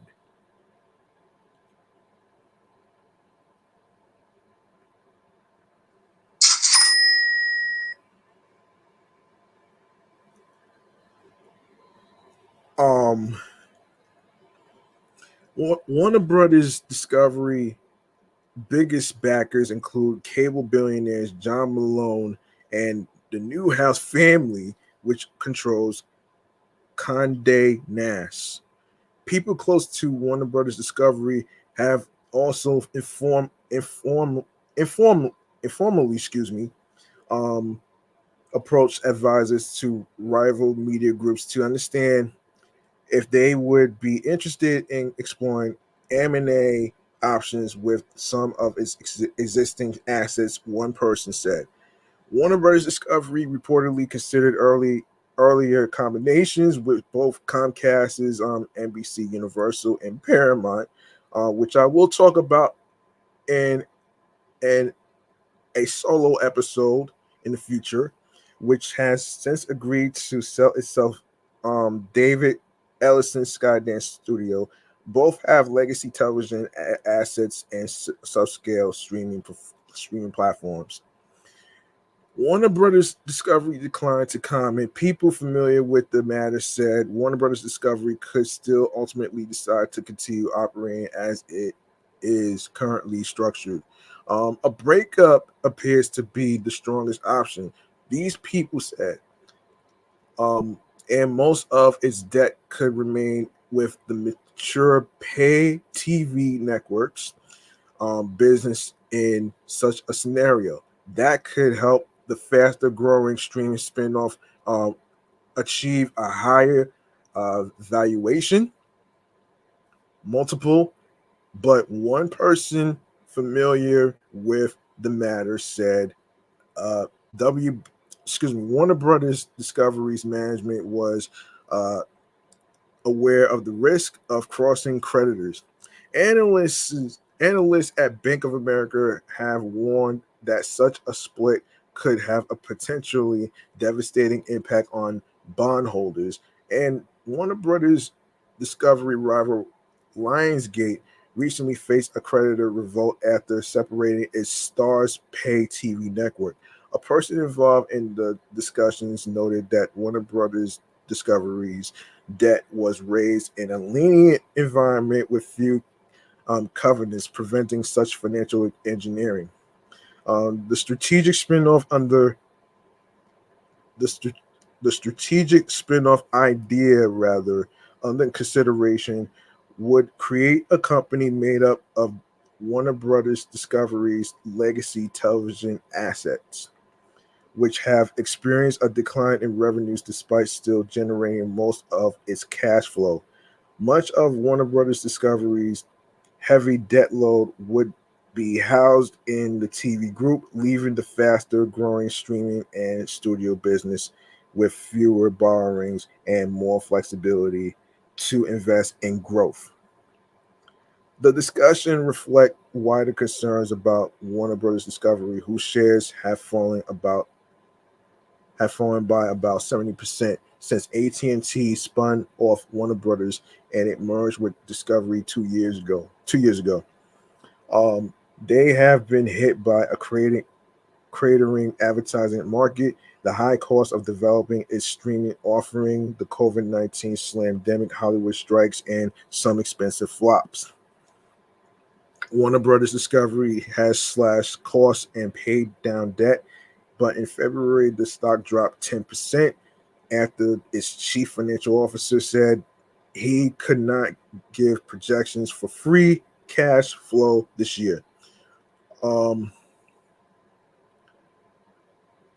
um, BOFA analyst Jessica Reef Ehrlich wrote this week that Warner Brothers Discovery's current composition as a consolidated public company is not working. It should explore asset sales, restructuring, and mergers, she argued, even as she acknowledged that the potential for a creditor backlash to a spinoff meant the optics are not ideal. A split could face other complications, creating two separate companies needing to negotiate terms for sharing sports rights, and other content that Warner Brothers currently distributes on both digital and traditional digital television platforms. Zaslav set off speculation that he might be looking to make a deal in remarks to reporters at last week's Allen and Company conference in Sun Valley, Idaho. Asked to comment on the U.S. presidential race, he said, "We just need an opportunity to deregulation so companies can consolidate and do what we need to be even better." Shit, good luck with that one right there, man. You know, everybody knows that David Zaslav has messed up everything when it comes to certain films, which I'm not even gonna get into right there. All right, let's do a little recap of what went down with Summerjam. I've been holding off this topic for quite some time because I've been like, trying to. I've been switching schedules and stuff as far as the podcast schedules um is concerned. Anyway, and this is from Kazi Magazine. So here we go. So 30 years of Summerjam, a hip hop celebration, Hot 97 Summer Jam 2024, unforgettable moments. So here's some highlights that we gotta go over here. The summer is heating up and hip hop hits are trailing in quicker than ever. With that being said, it took place on June 2nd, 2024, this year, brought with it the promise of an event that would go down in music history. Hot 97's Summer Jam, an annual event that has become synonymous with the cultural tapestry of hip hop, marked its 30th anniversary as fans of rhythm and rhyme gathered at the UBS Arena, a modern day coliseum. The air was thick with anticipation and excitement to witness a display of lyrical brilliance and melodic genius. In fact, the festival, with a pulsating heart of 19,000 attendees, was a journey through time, paying homage to hip hop's legacies, hip hop's legendary roots, while simultaneously showcasing an innovative energy of today's scene. It was a space where each beat was a thread in the vibrant um, um, quilt of musical storytelling. The energy was electrifying from the pre-Summer Jam Festival all the way to the main show. Um, Hot 97's Summer Jam 30th anniversary, a night to remember. The laced up lineup included hip hop's hottest Doja Cat, Sexy Red, French Montana, DeVito, Gunna, and some fresh faces in hip hop like Connie Diamond, who I never heard. Lola Brooke, I heard her on the radio, and Cash Cobain came to shut down the main stage, maintaining momentum. Hip hop heavyweights Method Man and Redman rocked the stadium, further igniting the crowd with an expensive rendition of the Rockwilder. Dominating the stage was none other than Doja Cat, an artist who effortlessly combines beauty with raw, energizing energy, lit up the stage. Her performances are a um, a lumen essence of sound, commanding yet intimidate, and her appearance on stage at Summer Jam validated her fierce artistry. A number of musical powerhouses joined her on stage, including ASAP Ferg, whose gritty lyrics and enigmatic flow reminded us why hip hop remains an example of expressive freedom. But it wasn't just the established superstars who captivated the packed house at UBS Arena. Rising rhymer Cash Cobain, with his um, meto- meteoric rise in the hip hop's realm, delivered a set that will be remembered by fans for years to come.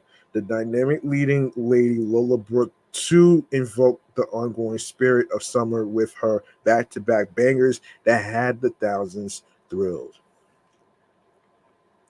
Of course, the tribute to a Hot 97 hip hop icon, perhaps one of the most moments of the evening, was the touching homage to the late great DJ Mr. C. During a pause in the prominent celebration, the crowd took a collective breath and lifted their hands in unity, creating a silent orchestra paying a tribute to a figure who formed the very cornerstone of Hot 97.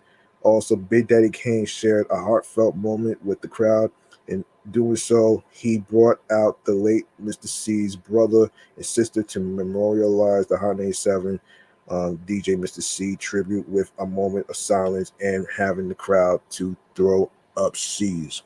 The music and media, um, the exclusive media lounge was equally luxurious, with the star-studded artists from Offset to Bass Swag exchanging witty and insightful conversations. The space served as a statement to the harmonic blend of art, be, fashion, and media, a gathering place where stories were weaved and shared.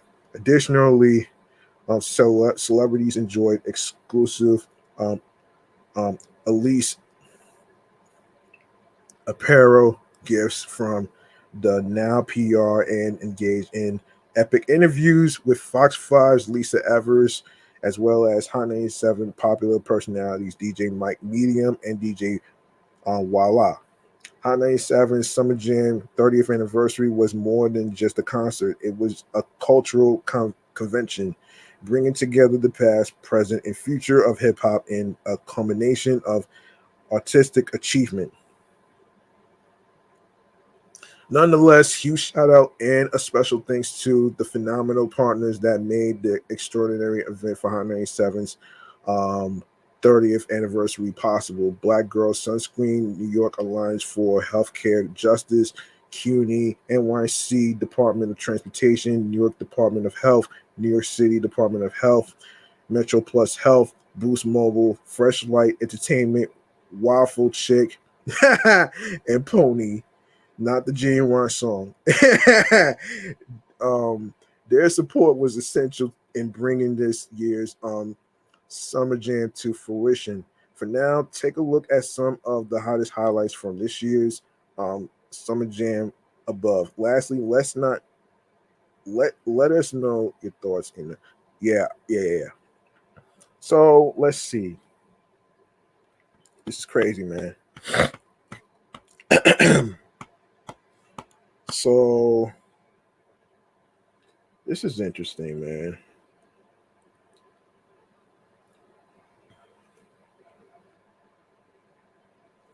Um, well, there was a hold on. I know there was a story in regards to Method Man. Hold on, there was a story about Method Man who said that he's not going to be doing.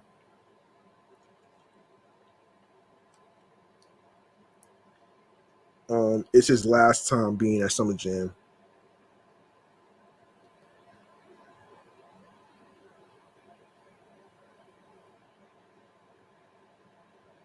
Yeah, I'm going to get to it though. I want to get to this because this is crazy. This is very crazy what he said. Actually, he this is crazy, man.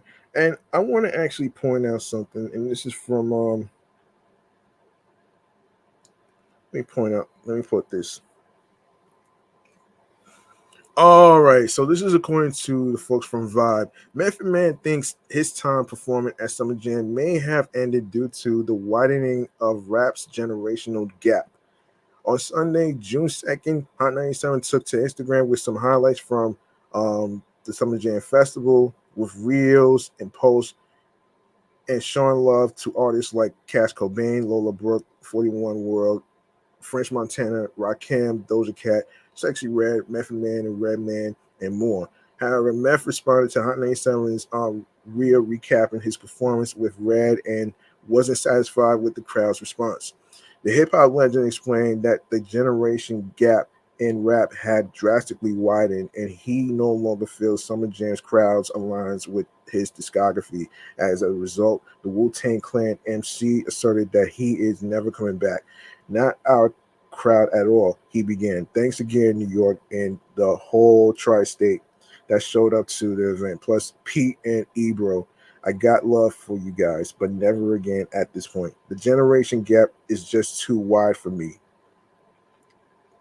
Multiple fans responded to his comment on IG and agreed with the timeless rapper.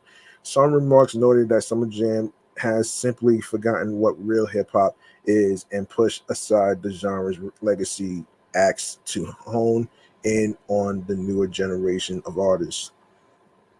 Um, Keeping it buck, hip hop never really embraced and uplifted legacy acts like rock or country, a fan type. When Journey or George Strait pop out, their culture makes sure to update the younger generation. That spot ain't built for you anymore.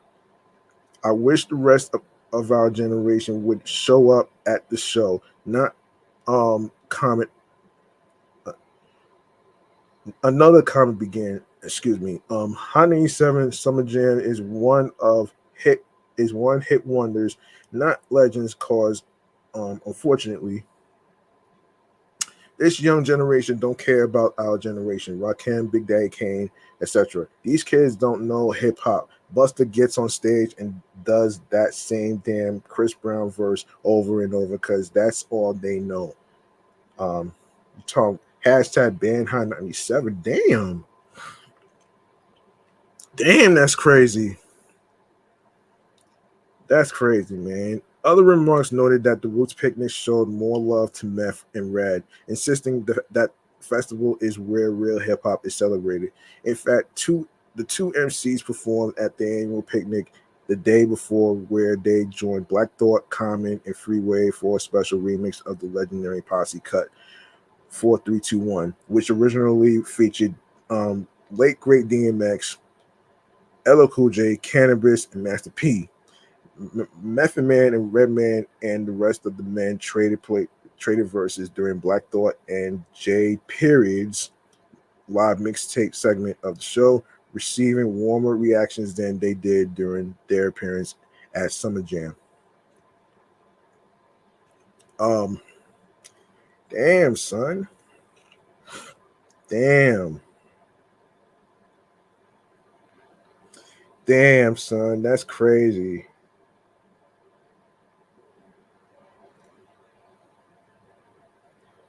Well, there was some red carpet stuff, but I'm not gonna be able to get to it right there. So there was some red carpet moments, I guess, but um,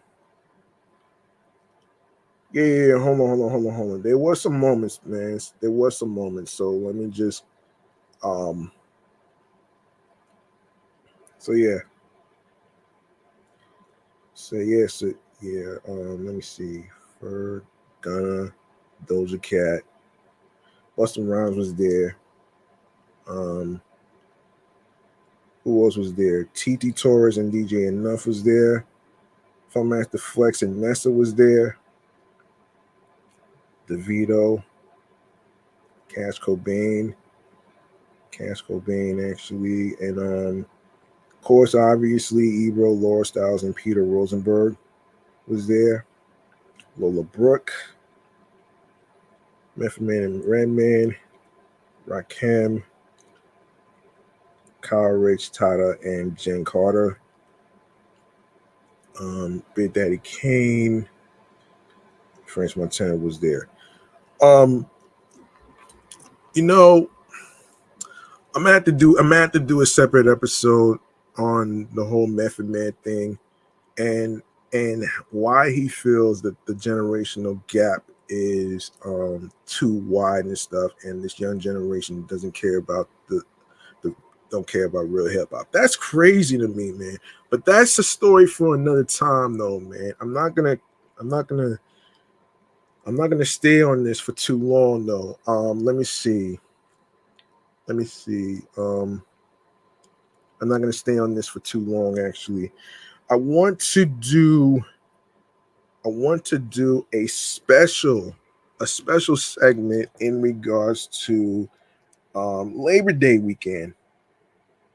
In regards to the Labor Day weekend, there is a place in Brooklyn which I will get to right here, right now, in a segment that I like to call Munchies and Drinks. Man, this is basically um, dedicated to a Caribbean a restaurant called Gloria's, which I will break down what that place is and the types of stuff that they have, and I'll go over some more summer drinks.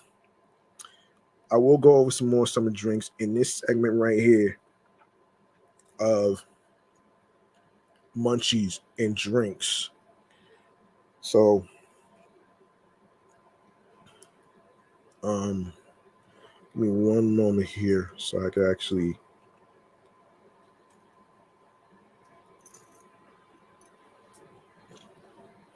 Give me one moment here.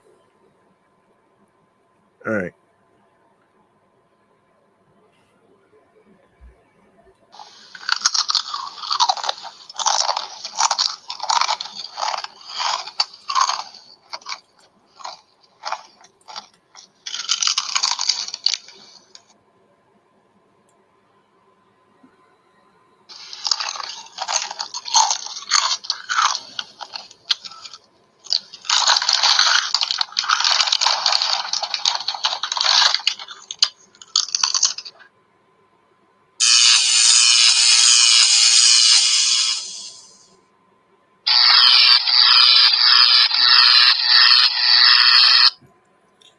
All right. All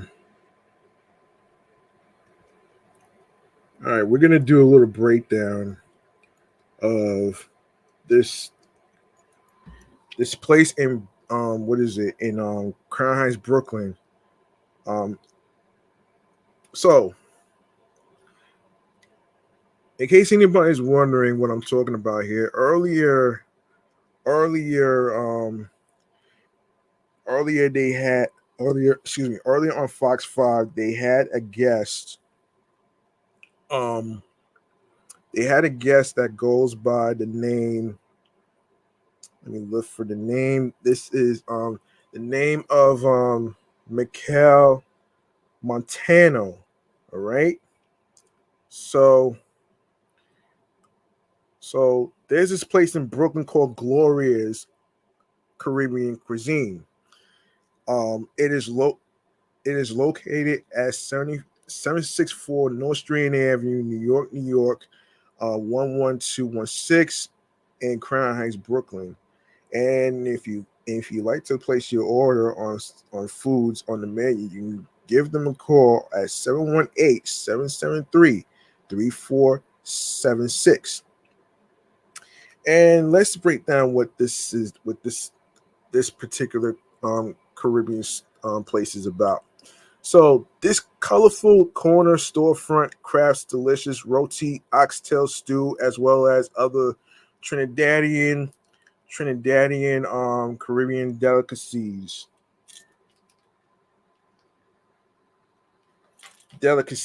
right? Such as doubles and kalaloo. You'll get the point after reading the comments from some of the satisfied customers. But this is more than just a restaurant. Because it offers free internet, many customers arrive with an appetite and a laptop or other electronic device. If you peek over their shoulders, you will see all sorts of interesting things. One evening, there was a group of about 6 young adults mesmerized and very animated while they watched one of their friends apparently win big an a online slots game he was playing at one of the many us friendly online casinos you can find on the web. At first, we all thought that they were watching a video game, but uh, um, as the atmosphere became tense at the table, and then they all erupted into cheers, hugs, and backslaps, it became obvious the player had won a big slot pot. Amazing. Uh, I think of online slots as a game in which the player loses more than he or she wins, but not in this case. One of the waitresses asked what online casino he was playing at. It was a, it was a, what is it? It was a, it was a U.S. friendly site called Slotocash that he had joined via an online website called Online Casino Party. That name seemed appropriate since these folks were definitely partying on glorious Caribbean cuisine after their friend won. So yeah, and as I go through, yeah, and some of the comments are pretty positive actually. You know what I'm saying? Some of them are pretty positive. So let's see. So they have what is it? They have stewed chicken with plantains, rice, and peas. Mouth-watering, good, yeah, yeah, mouth-watering goodness. That's yummy grapefruit juice, very sweet. They got some awesome curry chicken. Let's see. They have yeah. So let's see. Oxtail soup at oxtail soup. Yeah. They got everything. Okay, so the Pelu peas and rice is over the top. Doubles are amazing. Could eat a dozen. Boneless chicken roti was the best. Yeah. So that's pretty awesome actually. Let's see. And this was around what 30 years it's been. So that's wow. It's been around for 30 years though. So the food of the Caribbean is influenced from many countries, including India, from which roti is adapted. Glorious prepares a number of roti dishes using what is called a a dal puri, Indian Indian inspired flatbread. Glorious offers their roti with some type of meat, which is goat, beef, or poultry curry, or with vegetarian Uh, Options include potato, pumpkin, and spinach wrapped inside it. In the West Indies, the term roti may refer to both the flatbread roti by itself, as well as the popular street food item as found at Gloria's, in which the roti is folded around a savory filling in the form of a wrap.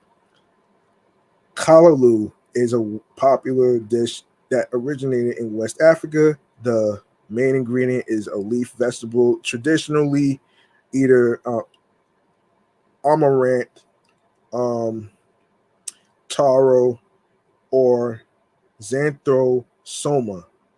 It is served in different variants across the Caribbean. Kalaloo can vary depending from which island the recipe originated. As an example, Trinidadians and Dominicans primarily use taro, dashing bush for their um, kalaloo, although Dominicans may also use water spinach. On the other hand, Jamaicans, Belizeans, and Guyanese use the name Callaloo to refer to the amaranth plant. Doubles is a common street food found on the islands of Trinidad and Tobago. Basically, it is a sandwich made with two bara, flat fried bread, that is filled with chana, which is curried chickpeas, and then topped with mango, shadan, beni, cucumber, coconut, tamarind, and extra pepper sauce. Delicious. Um, yeah, so that's pretty much what this is. So this is actually so for more background on Glorious Hub, you can and to discover glorious Korean cuisine, a cornerstone on Crown Heights, a taste of Trinidad. Hang on a second here. Yeah, yeah, I just mentioned, let me see. Yeah, I just mentioned it already. So there you have it right there, man. There's a whole information right here. If you'd like to learn more about these menus and everything else in between, and especially if you like to order, you feel like to place an order from Glorious Caribbean Cuisine for delivery and takeout, like I said, it's 718-673-6235. You can even check out their website, which is glorioushub.com. And and yes, they accept credit cards, debit cards, cheap eats, delivery, lunch, order online, takeout, wheelchair accessible. And of course, delivery normally is free, but may be charged up to $4.50 depending on your location. Minimum is $15 an order, and pickup is available. So there you have it right there. www.glorioushub.com. So there you go. You can check out the place by North Strand Avenue in Crown Heights, Brooklyn. All right. That address is 764 North Strand Avenue, Crown Heights, Brooklyn. You can check out the place, check out their menus, all that great stuff. All that good food is there for Labor Day weekend. All right. So there you go. And I want to go over some summer drinks too, man. Let's go over that right there too. I want to go with some summer drinks. So summer drinks actually. All right, let's go over some summer drinks. I forgot about that. And some summer drinks. Let's go over that right there. All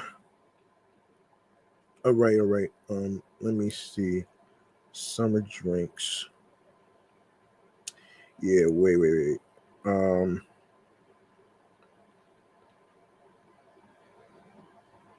Where is it? Where is it? All right, so we got some summer cocktail drinks to go over. I actually left off with where did I leave off with? All right, I left off with 8, right?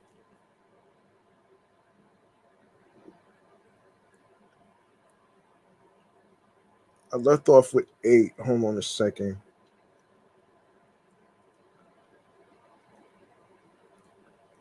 All right, all right, so some summer cocktail drinks includes Pim's Cup. You have frozen strawberry margarita, strawberry mint sangria, limo limon cello spirits, pina colada spirits, Long Island iced tea, most popular drink ever, dragon fruit drop martini. Mmm, that's an interesting. That's an interesting drink. You got lemon meringue pie martinis.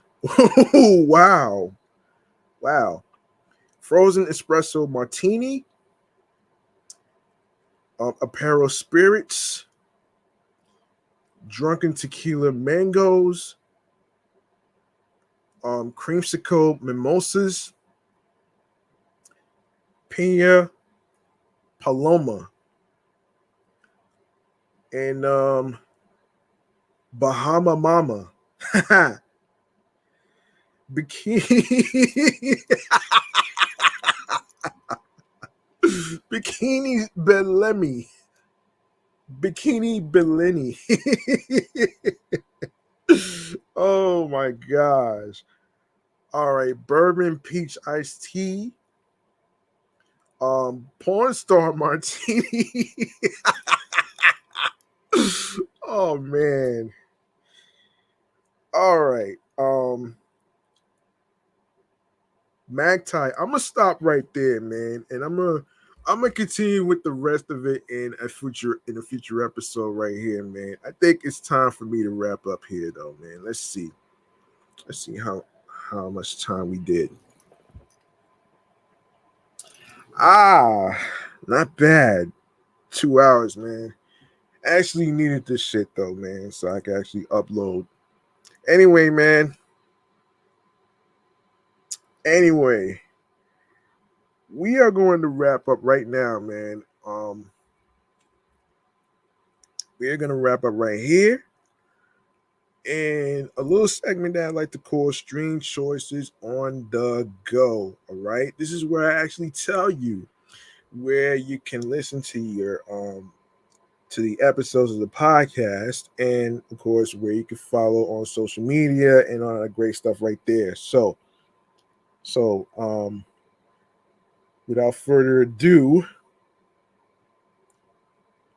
let's get into Stream Choices on the Go, man. Let's do this.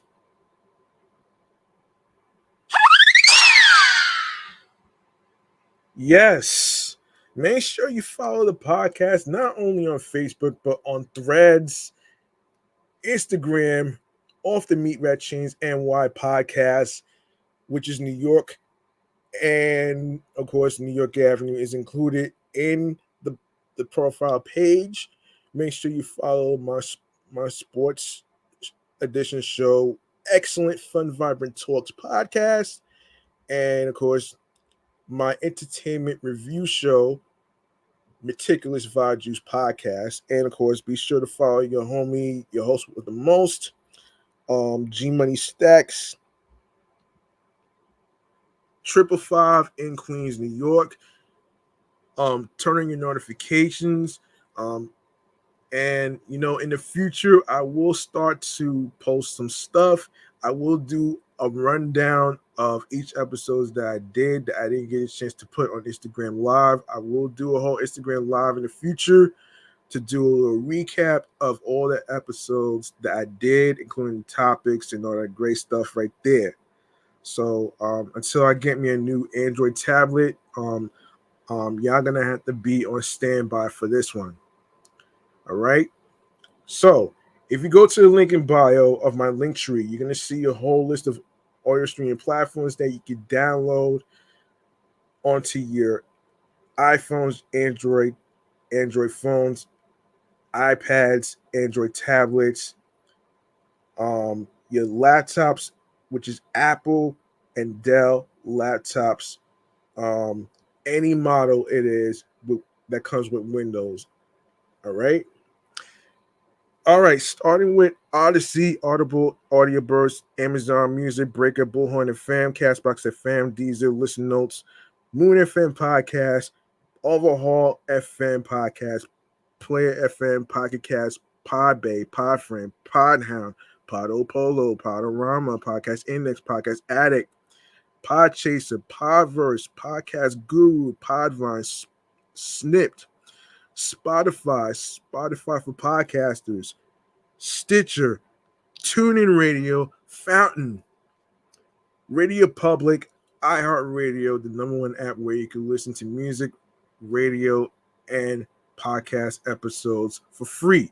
You don't need a credit card or debit card to download iHeartRadio or any of the apps whatsoever. All you have to do is go ahead and subscribe on iHeartRadio and other streaming platforms that I just mentioned, including YouTube. Do the same for YouTube. Make sure you go ahead and grab that subscribe button for me on my YouTube channel page for more live podcast episodes, and enable alerts so you don't miss out on new episodes and live stream recordings. And of course, leave a like, comment on the episodes, including the topics being discussed. And if you like this podcast, and if you like to show support, you're more than welcome to actually make a charitable donation to my Cashapp or my PayPal. Now, you don't have to put a lot of pressure on yourself of having a lot of money to be showing more support. Any amount will be appreciated. And if you don't have it, don't worry about it. Just continue to listen to the episodes whatsoever. And of course, spread the word out to your husbands, your wives, your boyfriends, your girlfriends, your friends, the people you are cool with from work. Be sure to add the podcast to your playlist so you will be notified on new episodes on a weekly basis. Be sure to listen, stream, and watch new episodes. In case you miss any of them, don't worry, you can catch up on every streaming platform. Share my link tree along with the podcast with every single person, including your husbands, your wives, your boyfriends, girlfriends, friends, people you're cool with from wherever you meet new people. All right. So there you have it right there, man. And I will be back with another episode to talk about what's going down with the West Indian parade in Brooklyn, some street closures and everything else in between. Stay tuned for that. And along with other fun activities that I will include in a segment called Remains to Be Seen. So stay tuned for that. I will be back. This is it. That's gonna do it for me. Your man G Money Stacks, aka the Greginator, your host with the most. Thank you very much for listening to the 344th episode of Off the Meat Rat Chainz New York Avenue podcast titled Serials. So basically, It's just dedicated to National Cereal Day. And remember, the grind doesn't stop. Hard work pays off. All you need to do, is basically work hard and earn it. Because at the end of the day, it's not going to be given to you. You have to earn it. You have to earn it. You have to earn that shit. So, you know what I'm saying? And yeah, it's never too late to learn anything new whatsoever. So don't let anybody discourage you because of your age and shit. So that's what I wanted to say right there. And also, find something that clicks to you, follow your heart, your goals and dreams, creatively, mentally, emotionally, physically, and spiritually, that gets you into your zone alongside with tunnel vision. All right. Boom. I will be back with the next episode involving some West Indian parade activities where you can watch all that great stuff in between in the next episode. Peace and one love. I'll be back in a few minutes to cover you on the West Indian parade, some street closures, and all that great stuff right there. So peace and one love. Enjoy the rest of your day, the rest of your Labor Day weekend, and the rest of your night. One love.